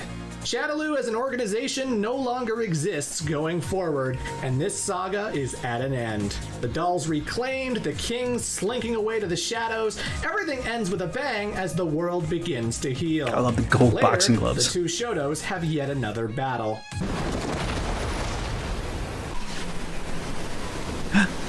Gives him back his... I guess you won't be needing this anymore. There is no end on the road of fighting. I know. I still need this. Best friends for life. And that's the end of Street Fighter V. But being a game with lots of DLC, there are many epilogue developments. With Shadaloo defeated, Chun-Li retires from Interpol once again. She would also become a foster mom as Li Fen has no parents to return to. Of course, now she has to deal with a far more difficult assignment: learning how to cook. While this whole thing was going on, Balrog was always working alongside the little boy he saved, a boy who later takes the name Ed. Thanks to Shadaloo's experiments, this child ended up growing into a teenager and then into an adult male in no time at all. Balrog figured the kid would make for a good sidekick, and so he teaches him how to box. That, combined with his own psycho power, turns Ed into a formidable fighter. The duo working together on missions and earning lots of cash. But then one day, Ed meets a mysterious fortune teller. I sense something incredible is locked inside you. What? When you're finished growing up, the you that you are will cease to be. What are you, a fortune cookie? This girl is Manat, an Egyptian apprentice who serves under Rose. And like her, she's able to predict people's future as well as use soul power. Also, she has the best walk animation I've ever seen. I sense nervous energy. I love her. Ed completely messes with his head. Being a human test subject, the kid is haunted by nightmares of M. Bison. The kid doesn't want to be just another vessel for the dictator to possess. So one day he decides that he's going to go off on his own. What's eating you, kid? If we stick together, you're gonna get hurt one of these days. You're too weak to hurt me. Chumps like you should shut up and follow orders. That's what you do? You'd be up a creek without me. And so the two get into a fight. And much to Balrog's surprise, the kid puts him down. Kid got a lot beefier. Get lost! This is actually kind of devastating, and I feel bad for Balrog of all people. Nah. He was starting to like the kid, and now he's been abandoned. The two go their separate ways, with Ed deciding on a new purpose: to find and save the other kids who were also Shadaloo test subjects. Like the playable character Falk, who can shoot psycho power through a bow staff. Ed assembles a new group referred to as Neo Shadaloo. And oh my god, they have a giant gorilla! Who the hell is that gorilla? If we can't play as the gorilla in Street Fighter 6, then I'm gonna have words with Capcom, okay? Good lord. Anyway, speaking of beasts, Blanka! The big green giant didn't help take down Shadaloo, but he did start up a new line of toys. When a manufacturer told him he was marketable, Jimmy decided to create plushies of himself. The adorable Blanka-chan. Unfortunately, they sold pretty poorly in Brazil, so Sean and Laura give Blanka the bright idea to sell them in Japan. That's where he gets reacquainted with Sakura, who is no longer a high school student. Now she's working part-time at an arcade, having left the street fighting scene behind. She you put it in one of those stock up grab on machines. Blanka's plushies, which makes the little guy extremely popular. Street fighting is fun. At first, I only wanted to be stronger, but then there were other things to think about too. Good for you, Get a real job, maybe get married eventually, and then grow old, I guess. And that's when she runs into Ryu, who is always happy to spar. Being alone, just seeking strength, only to eventually die. Is that the right way? Do you mean I should have a disciple to carry on my skills to the next generation? Well, having a disciple is similar, but I meant having children to create new bonds in our lives. And right then and there, Sakura realizes that she actually wants to have kids. She wants youngins of her own to lead into the future. And then she gets embarrassed talking about this in front of Ryu, who she's idolized from the very beginning. Oh boy. Back in Metro City, Mike Hagar retires from office. He's had a good run, he's idolized by everyone, but now it's time to let someone else have a crack at it. And get this, the new mayor turns out to be Cody Travers. Yeah, at some point the guy managed to serve his prison sentence, and then at the suggestion of his old friend, he decides to run for office. Despite his violent tendencies and his criminal record, the people still support Cody and decide to give him a chance. This makes for a major shock to the Street Fighter system, because now the guy who was once chilled and relaxed about everything has much more responsibility. Now he's the one checking in on the old Mad Gear gang, making sure they don't return to their criminal ways. And in the case of Abigail, he's become an upstanding citizen who works at the scrap heap with Roxy, Jay, and Axel. Although I suspect he's taking an absurd amount of steroids, because holy shit, this man is friggin' huge. Yes. Also, I would be remiss not to mention that when Cody was announced for Street Fighter V, he was played in live action by my girlfriend's favorite wrestler, Kenny Omega. And yes, you did need to know that. At an abandoned SIN facility, Juri Han learns of a hidden prototype doll. Not to be mistaken for Abel, this is Doll Unit 0, a female version of what would ultimately become Seth. Hoping to recruit a helper puppet, she wakes up the machine, not realizing that it has backed up memory. Little piece of junk. Time to wake up. Well, Juri, who is a piece of junk? Okay, so Seth's story isn't over. For now, he's returned in a much hotter body. However, something is horribly wrong as Seth's cognition is all kinds of haywire. His desire to kill Bison has overloaded his personality, and he seems to have no idea who's actually in front of him. My name is Seth! Juri leaves the broken doll to his fate, which is apparently to continually search for Bison. At some point, he crosses paths with Ed and Falk, mistaking them for the Dictator because of the psycho power in their bodies. They actually let Seth live, feeling pity for the sad robots. Akuma manages to cross paths with Gen one more time. Your fist is indeed mighty, but without knowing the path of humanity, you will never reach the path of the divine. I walk the demon's path. I have no interest in the path of humanity nor the divine. Now, I'm not sure, but I think Gen might actually be dead. I mean, the guy's had a terminal illness since the series began, and if Street Fighter 6 is going to take place another 10 years or so into the future, I can't see Gen being a part of it. Him being in Akuma's story seemed to be a send-off of sorts, a finale to the two's ongoing rivalry. But hey, maybe I'll be proven wrong. Nevertheless, Akuma's search for the ultimate opponent continues still. He comes face to face with Ryu, but this time takes solace in the fact that he's chosen the power of nothingness. While the Dark Hado is a powerful tool, he knows all too well from Gouken that the opposite is true. Theirs will be the ultimate clash between light and darkness, of which darkness once again prevails. Foolish boy, why are you smiling? My fist asks yours. Only yours can respond. That's how it'll always be. Our paths will cross again someday. I shall meet you at your journey's end. You know, Akuma may find a new opponent one day, because another fighter has just discovered the temptation of the Satsui no Hado. And that fighter is Sagat. Ooh. Oh yes! While resting in Thailand, Sagat started to feel that killing intent. That twisted voice that urges him to give in to death and destruction. The Muay Thai Emperor finds himself on the same path as Ryu, of which he intends to stay the course. Whether that lasts is something yet to be seen. And finally, we have to talk about a very mysterious fellow who appeared seemingly out of nowhere. This man identifies as G, the president of the Earth. As the president of the world, I will fight for the precious Earth. My power is the power of all the people of the Earth. This man films himself on FooTube battling all kinds of street fighters, gaining everyone's attention, including that of the fortune teller Rose, who sends her apprentice Manat to ascertain his skill.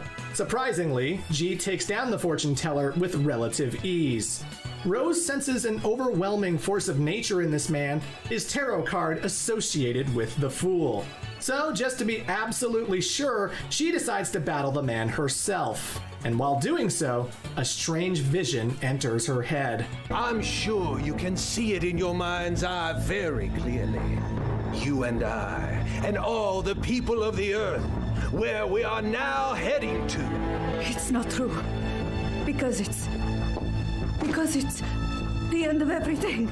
Rose sees the apocalypse. At some point, everyone is going to die.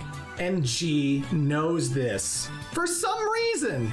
Most people think he's just a goofy president character, a buff Abraham Lincoln. But no, there's something very strange and powerful about this guy. Okay. He is so enthralling that he even earns the attention of a shadowy organization. And this is the perfect segue. For you see, during the credits, we get the big twist ending of Street Fighter V. That the woman who brought Charlie back from the dead is not actually named Helen. No, her real name is Colleen, and she belongs to the Secret Society.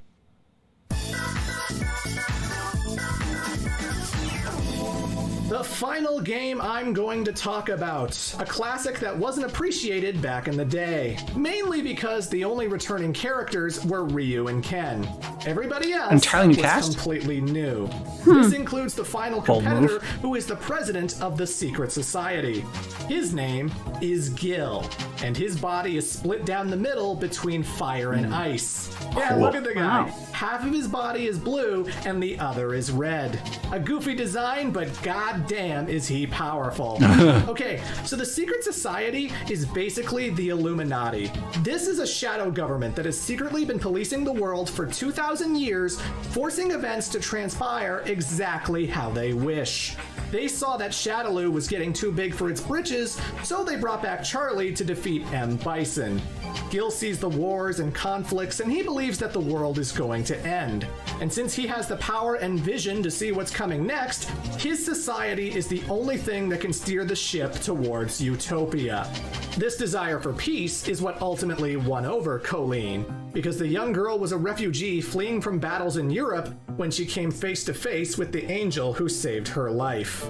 And she's been a loyal assistant ever since. So is Gil a good guy? Saber, kinda, the world's Gil? Sorta? I mean, that being said, the secret society does a lot of inhumane, horrible shit. Like in the name of human good. experimentation. At some point, they abducted a man named Ilya inside Moscow. They then proceeded to insert a chip into his brain that taught him martial arts. They messed around with his body, made him super rubbery and electric, and kept him locked inside of a cage. He was far from the only one, too, as they managed to perform similar experiments on a young girl named Effie. Ilya, who now goes by the name Necro, got very close with this woman, and the two of them fell in love. One day, Effie managed to find a way to bust them out of their prison, and the two have been on the run ever since. The purpose behind these horrific experiments were to discover the truth to immortality, something heavily pursued by Gil's brother, Urian.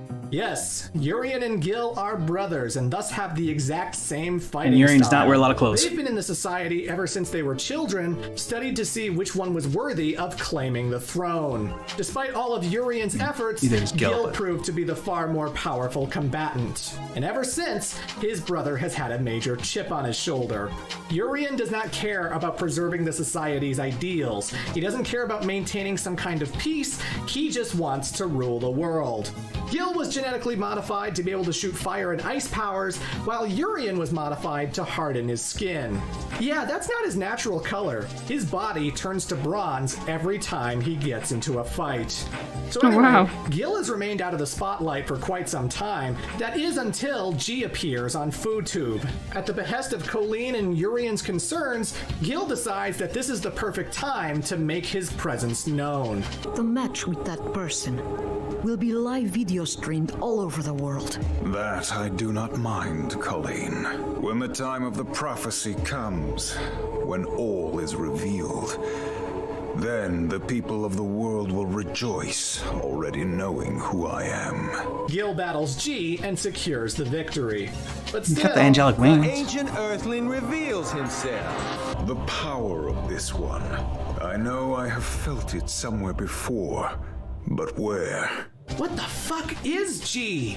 Either way, Gil becomes a street fighter, battling against tons of people. He manages to fight a man named Tom, beating him so badly that he's put into the hospital. And then he makes an announcement, a special tournament to bring in the strongest fighters from around the world. Unlike last time, this doesn't catch the attention of everybody, leaving out fan favorites like Zangief and Dalsum and Blanca. Now it's just Ryu, Ken, and a whole bunch of fresh faces. Like the English boxer Dudley. This guy came from a wealthy family and enjoyed a life of luxury. Then one day, his father made a bad business decision that cost his family everything. While living in poverty, Dudley decided to get into the sport of professional boxing, which it turned out he was really good at. Dudley becomes a big-time champ who reclaims his childhood fortune, except for one thing: his father's convertible. He looks everywhere for this thing until finally he discovers that it's in the possession of the secret society. I don't know why, I don't know how, but Dudley enters the tournament to get it back. Then there's Elena, the daughter of an elder in a small African village. Taught how to engage in capoeira, this girl has a positive outlook on life and wants to experience everything the outside world has to offer. Nice. And these fighting tournaments are a great opportunity to do that. Her first adventure was back in Street Fighter IV, where Elena managed to snag a selfie with Akuma of all people. How in the hell did she pull that off? Elena decides to study abroad in Japan, where she meets her best friend, Narumi. There, she can recklessly drive down steep hills on her bicycle. Yun and Yang, the twin dragons. Remember 2 hours ago when I said that Lee from Street Fighter 1 wasn't a major character, but his nephews were? Yeah, that's them. Referred to as the Lee brothers because of the connection to their uncle, these two use martial arts to keep the streets clean of crime. They're like vigilante superheroes without the fancy costumes. Yun is the one in white who's reckless and free-spirited, and Yang is the one in orange who's calm and collected. These two are good friends with Chun-Li, whom they followed into SIN's tournament. The experience was so good, they jumped at the chance to participate in this new one. There's Ibuki, a Japanese teenage girl who was raised in a village referred to as the Glade of Ninjas. She was trained as a child to embrace the art of ninjutsu. Kunais, smoke bombs, the works. However, it's a very strict upbringing that doesn't leave much room for fun. This sucks! I mean, a girl only gets to get out there and meet cool guys. So Ibuki makes up an excuse and ends up participating in SIN's tournament, where she gets acquainted with Sakura. She ends up being friends with Karen as well, earning a spot in that network of high schoolers. So yeah, she was in 4 and 5, but she never really did much. In Street Fighter 3, she's graduated her schooling and is now being sent on a very important mission to retrieve the G-File from the Secret Society's headquarters. Now, I thought this was referring to the President of the Earth, but it seems to be referring to the experiments instead. Although, maybe it's referring to both. Gil seemed to think G felt familiar. Maybe he used to be an experiment of some kind. The speculation. Either way, Ibuki joins the tournament. Another competitor is Oro, a 140-year-old hermit who lives in a cave. This guy is a martial arts master, and if you think his age means he's fragile, anything but. Oro is so strong and so efficient that he purposefully handicaps himself by fighting with one arm. He has two, they both work, but it's just not a challenge if he goes all out. This guy is a fountain of wisdom, earning the respect of fighters like Dalsum and Rose, who often consult with him when they're feeling lost. He doesn't normally join tournaments like a weird this, Ernie, but when he hears that it's being run by the Secret Society, the taller one, it piques his interest. Ryu and Ken also join the tournament, but this time, the latter brings in his apprentice, Sean Matsuda from Brazil. Ever since Mr. Masters beat up Fang in front of him, the kid's idolized the Shoto and wants to be strong just like him.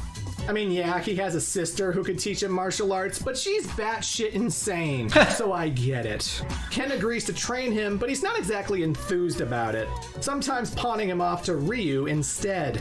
Sean is a work in progress. He may be totally playable in the game itself, but in terms of lore, he's the weakest fighter on the roster, unable to qualify in tournaments that Ken wins all too easily. One of his win quotes is for people to stop calling him Dan, which, oof, damn, you know you're in rough shape when people are drawing those comparisons. Still, Ken himself might be a little distracted because he's already teaching his own son how to fight, which one time was quite painful as Mel accidentally punched his dad in the dick. And the final competitor I want to talk about is Alex, a New Yorker who was actually the main character of this story. This guy was trained by a war veteran named Tom, someone who was a close friend to Alex's late father. When the dad died, he took Alex in to live with him and his only daughter, Patricia. And the young martial artist has been grateful ever since. So naturally, when his mentor gets beaten to a bloody pulp by some weird blonde guy, he takes major issue with this. Alex, you don't need to avenge me. We fought, he was strong, and I was not. That's all. But Alex isn't hearing it. He burns with vengeance and decides to enter the Secret Society's tournament. He even beats up Balrog in the preliminaries, preventing the former Shadaloo thug from joining. Jeez, this guy's having a bad time, huh? Except for Melty Guy. Regardless, Alex goes forward with determination to take down the Society leader. And that's the setup for Street Fighter 3. Like the previous 2D games, there's not a lot to go on, but I do know a few things that happened. For one thing, Alex had to have beaten Hugo Andore. The two characters have this Hulk Hogan, Andre the Giant thing going on, a rivalry that's even featured in one of the game's openings. I have no doubt in my mind that they clashed. The hermit Oro does end up in a match with Ryu, and even though this guy's defeated monsters like M. Bison, the old man is no joke and he actually takes down the World Warrior. But even still, Oro is very impressed, to the point that he drops out of the tournament because he doubts there's any better competition going forward. Oro sees in Ryu a promising fighter who could potentially be his next student. Dudley does not win the tournament, but he does confront Gil about his father's car. And since the Secret Society doesn't really need a fancy convertible, he makes Colleen hand over the keys. And just like that, Dudley's reclaimed everything from his lost fortune. In Third Strike, you can actually see him enter a match with his dad's old car. So that's nice. And at some point, Ibuki successfully retrieves the G-File and brings it back to her ninja village. Gil thinks it's harmless to hand it over because the project has already begun and nothing can stop it now. Whatever the hell that's supposed to mean. But finally we come to the main event. The one who makes it to the finals of the tournament is Alex. And even though Gil has some incredibly gnarly powers, from fire and ice to freaking health regeneration, Alex still focuses really hard and scores the victory. This is an encounter that completely shocks Gil, who now takes a giant interest in the muscle-bound New Yorker. Alex returns home to find that Tom is out of the hospital and walking on his own again. And knowing that his master's gonna be okay, all of the anger that he had completely fades away. Also, am I crazy, or does Tom look like French actor Jean Reno? Yeah. The guy who happened to be the star of Capcom's Onimusha 3? He doesn't play Tom in that game, but still, this could be yet another wacky connection for the Capcom multiverse. Oh boy. After Gil's defeat, Urien gets the confidence to challenge his brother again for control of the society. And get this, he wins! Urien does defeat his brother, who honors their agreement. The secret society appoints Urien as the new president. Now, Mr. President, it's time to meet the Emperor. What? President? The No, Emperor? wait, Speedo. His existence has been known only to our former presidents and the chairman. The Emperor is this Welcome aboard, Mr. President. Yep, Gil just promoted himself to Emperor, keeping all of the power and making Urien's position meaningless. What a Well dick played. move.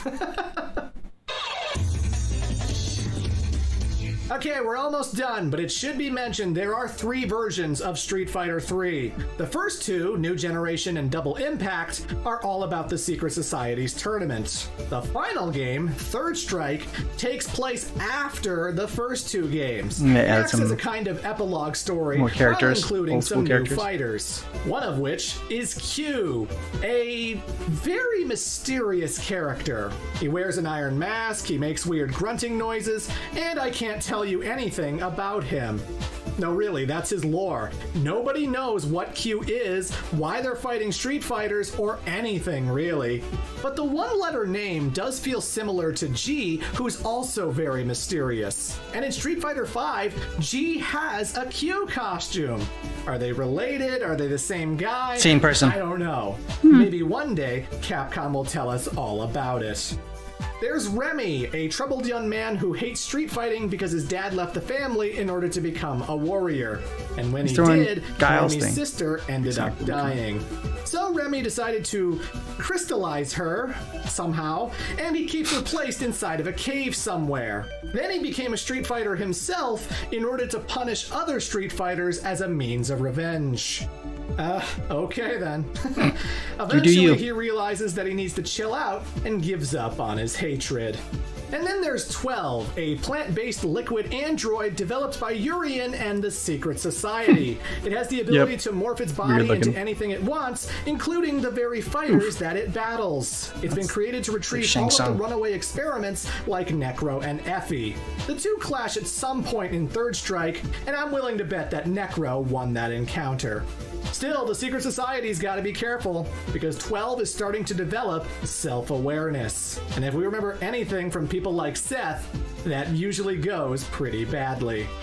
And the last new challenger will be Makoto, a young girl who specializes in karate.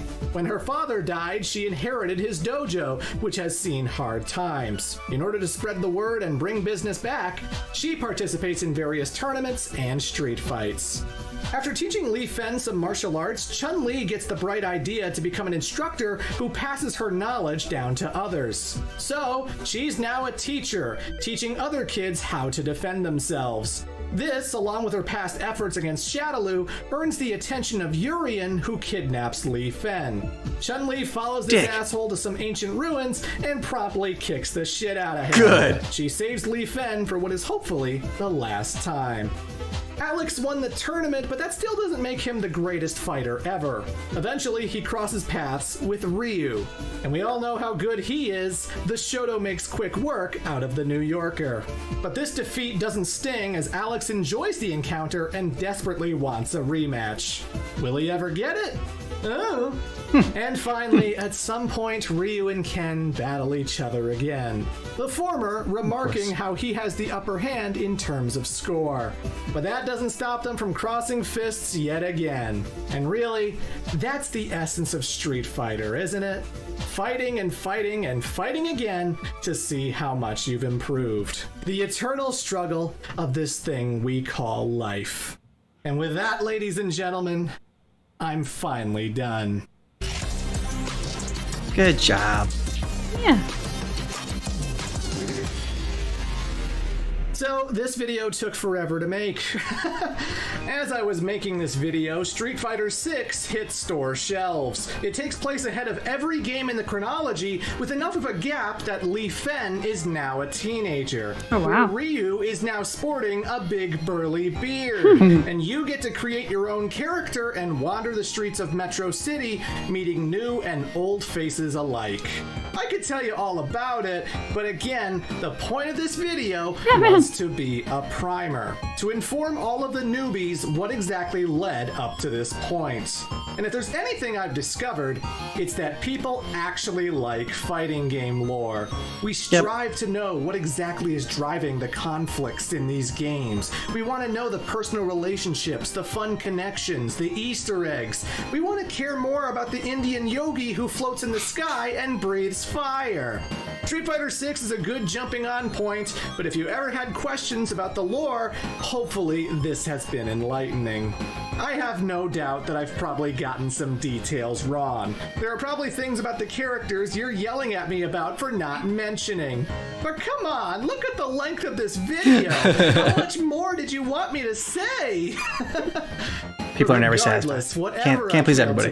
True. Feel free to inform me in a nice, friendly way. I put a lot of effort into this project, while not feeling great physically. But after the response to my Tekken video, I'm sure a lot of people are leaving today quite satisfied. But me? I'm done talking your ear off. So go pick up the new game. It's fantastic. Because as Luke tells you in the opening cutscene, hit the streets. Great job by Clement putting this all together. And yeah, I mean, not as insane as Tekken's. No. It was a little bit easier to follow. Like, seemed like I can see why he saved Street Fighter 3 for the end, because I mean there were just a lot of characters that just didn't matter as much to the lore as everything else. So I think he made a good decision doing that as well. I think my biggest surprise from this was less of Chun-Li and less of Akuma than I expected. Yeah. Chun-Li, we kind of already talked about that in a prior video, but Akuma, for being such a franchise favorite, I kind of kept waiting for like his big moment, like his like where he was going to kind of take over one of these videos and it was going to become a lot more about Akuma. Yeah, I agree. And it didn't. It was Ryu, which I expect, and Ken, which I would also expect. But outside of that, Cammy felt like she had quite a bit sprinkled throughout. Yeah. So like, I was like, okay, we got a good Cammy representation. Killer B. Killer B, yes. But I think Chun-Li would have been the one that I would have expected the fourth most representation. And she was pretty background for a lot of it. And then Akuma, like, if he didn't have stuff all throughout, I was still expecting like this big something. And it just didn't happen. Yeah, he sort of just drops in to like have a quick fight and just like check in on people's strengths. Like, I want to see how strong I am. Let's kick each other's ass. All right, I won again. See you later. It's just like he just it sort of drops in and then kind of like that's his thing, I guess. He dropped in the Tekken world too to fight Heihachi. But so this is his original, right? Yeah, he's originally from Street Fighter. Yeah. That's what I'm saying is he just like, I mean, I guess that's what he does. He just drops in on games and fighting games. That's what he's going to do from now on. See, that didn't surprise me it surprised me to see him in Tekken, but like him having such a small moment in there didn't surprise me. But I think, again, since like he's actually going and crossing franchises, I was like, oh, I'm finally going to understand so much more about him in this. And I almost feel like we learned more about him in other things that we've seen about him than I did in this. And I'm curious if that was because there wasn't the need to touch on Akuma, or if there just wasn't that much lore material in the original games. I feel like, because this guy seems really thorough, I feel like it's the latter, not the former. But then I'm just kind of curious, like, so is Akuma just that great to play with that that's how he became the franchise favorite, and like he didn't need much story whatsoever? Well, you look at Boba Fett, and I mean, Boba Fett had like, what? True. 20 minutes of screen time, not even that in Star Wars. Yeah. And became such a beloved character. And that's why I think people were kind of disappointed in the series Boba Fett or whatever, because it's like there's just like the mystery of Boba Fett, and he was just like had a cool character design. And yeah, he was just badass, and people liked him because of that. I think it's the same thing with Akuma. It's like the more you sort of dive into the lore for these mysterious characters, like the mystery is like kind of part of it. And by not giving him so much, like they gave him like, the story, they gave him a story and a backstory and whatnot, but by not having him so involved in the main story, I think it allows Capcom or whatever to like use him in other games or like, and move him around a little bit, because he's not as tied into like the Street Fighter world and universe. So it's not surprising to see him just like sort of drop in.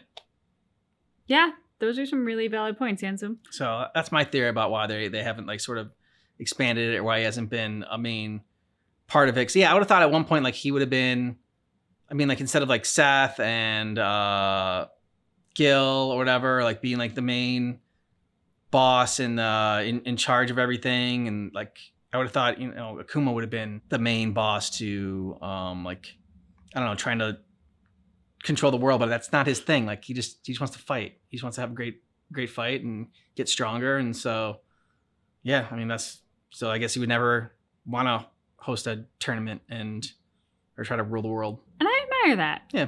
Ruling the world would be a lot of work. I don't think it would be the fun job everyone thinks it would be. But he couldn't train as much. Yeah. Yeah. Those are good points, especially about like a character such as Boba Fett, because if you've just watched, for example, the original trilogy and you have not taken a dive into like Clone Wars and the books on Star Wars and different comics and extended shows, then you're kind of imposing whatever you want on the character of Boba Fett. Yeah.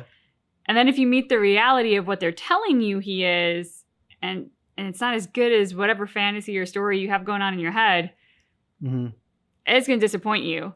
Whereas Akuma just dropping in and being a badass, I mean, we all get to fill in the blanks about what he's been doing in the meantime. Yeah. Like, what did he do between fighting Ryu and Heihachi? I don't know. You might know, and you could tell us if it doesn't contain spoilers, but you also might not know. And we all get to then just fill in the blank on our own.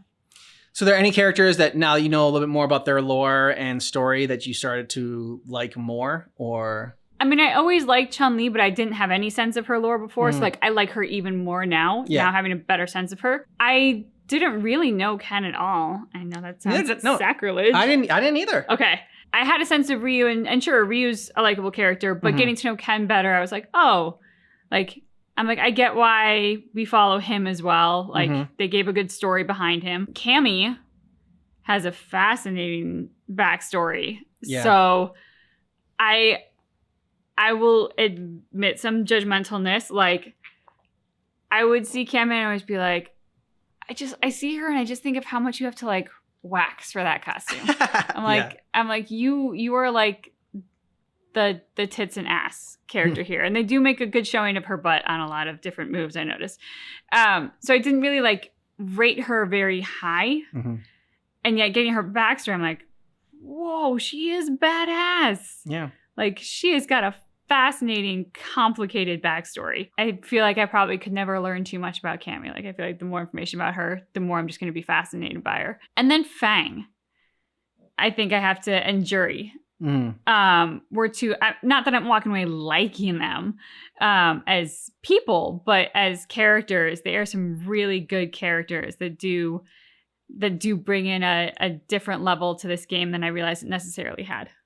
Yeah, I think you had all the characters that I liked as well. What I like about this is that for a character like Ryu and Ken, I mean, they let Ken like get a lot of quality wins, and like you would think that it would just be sort of Ryu's story, and Ken would take like such a back seat to it, but they really didn't do that. No.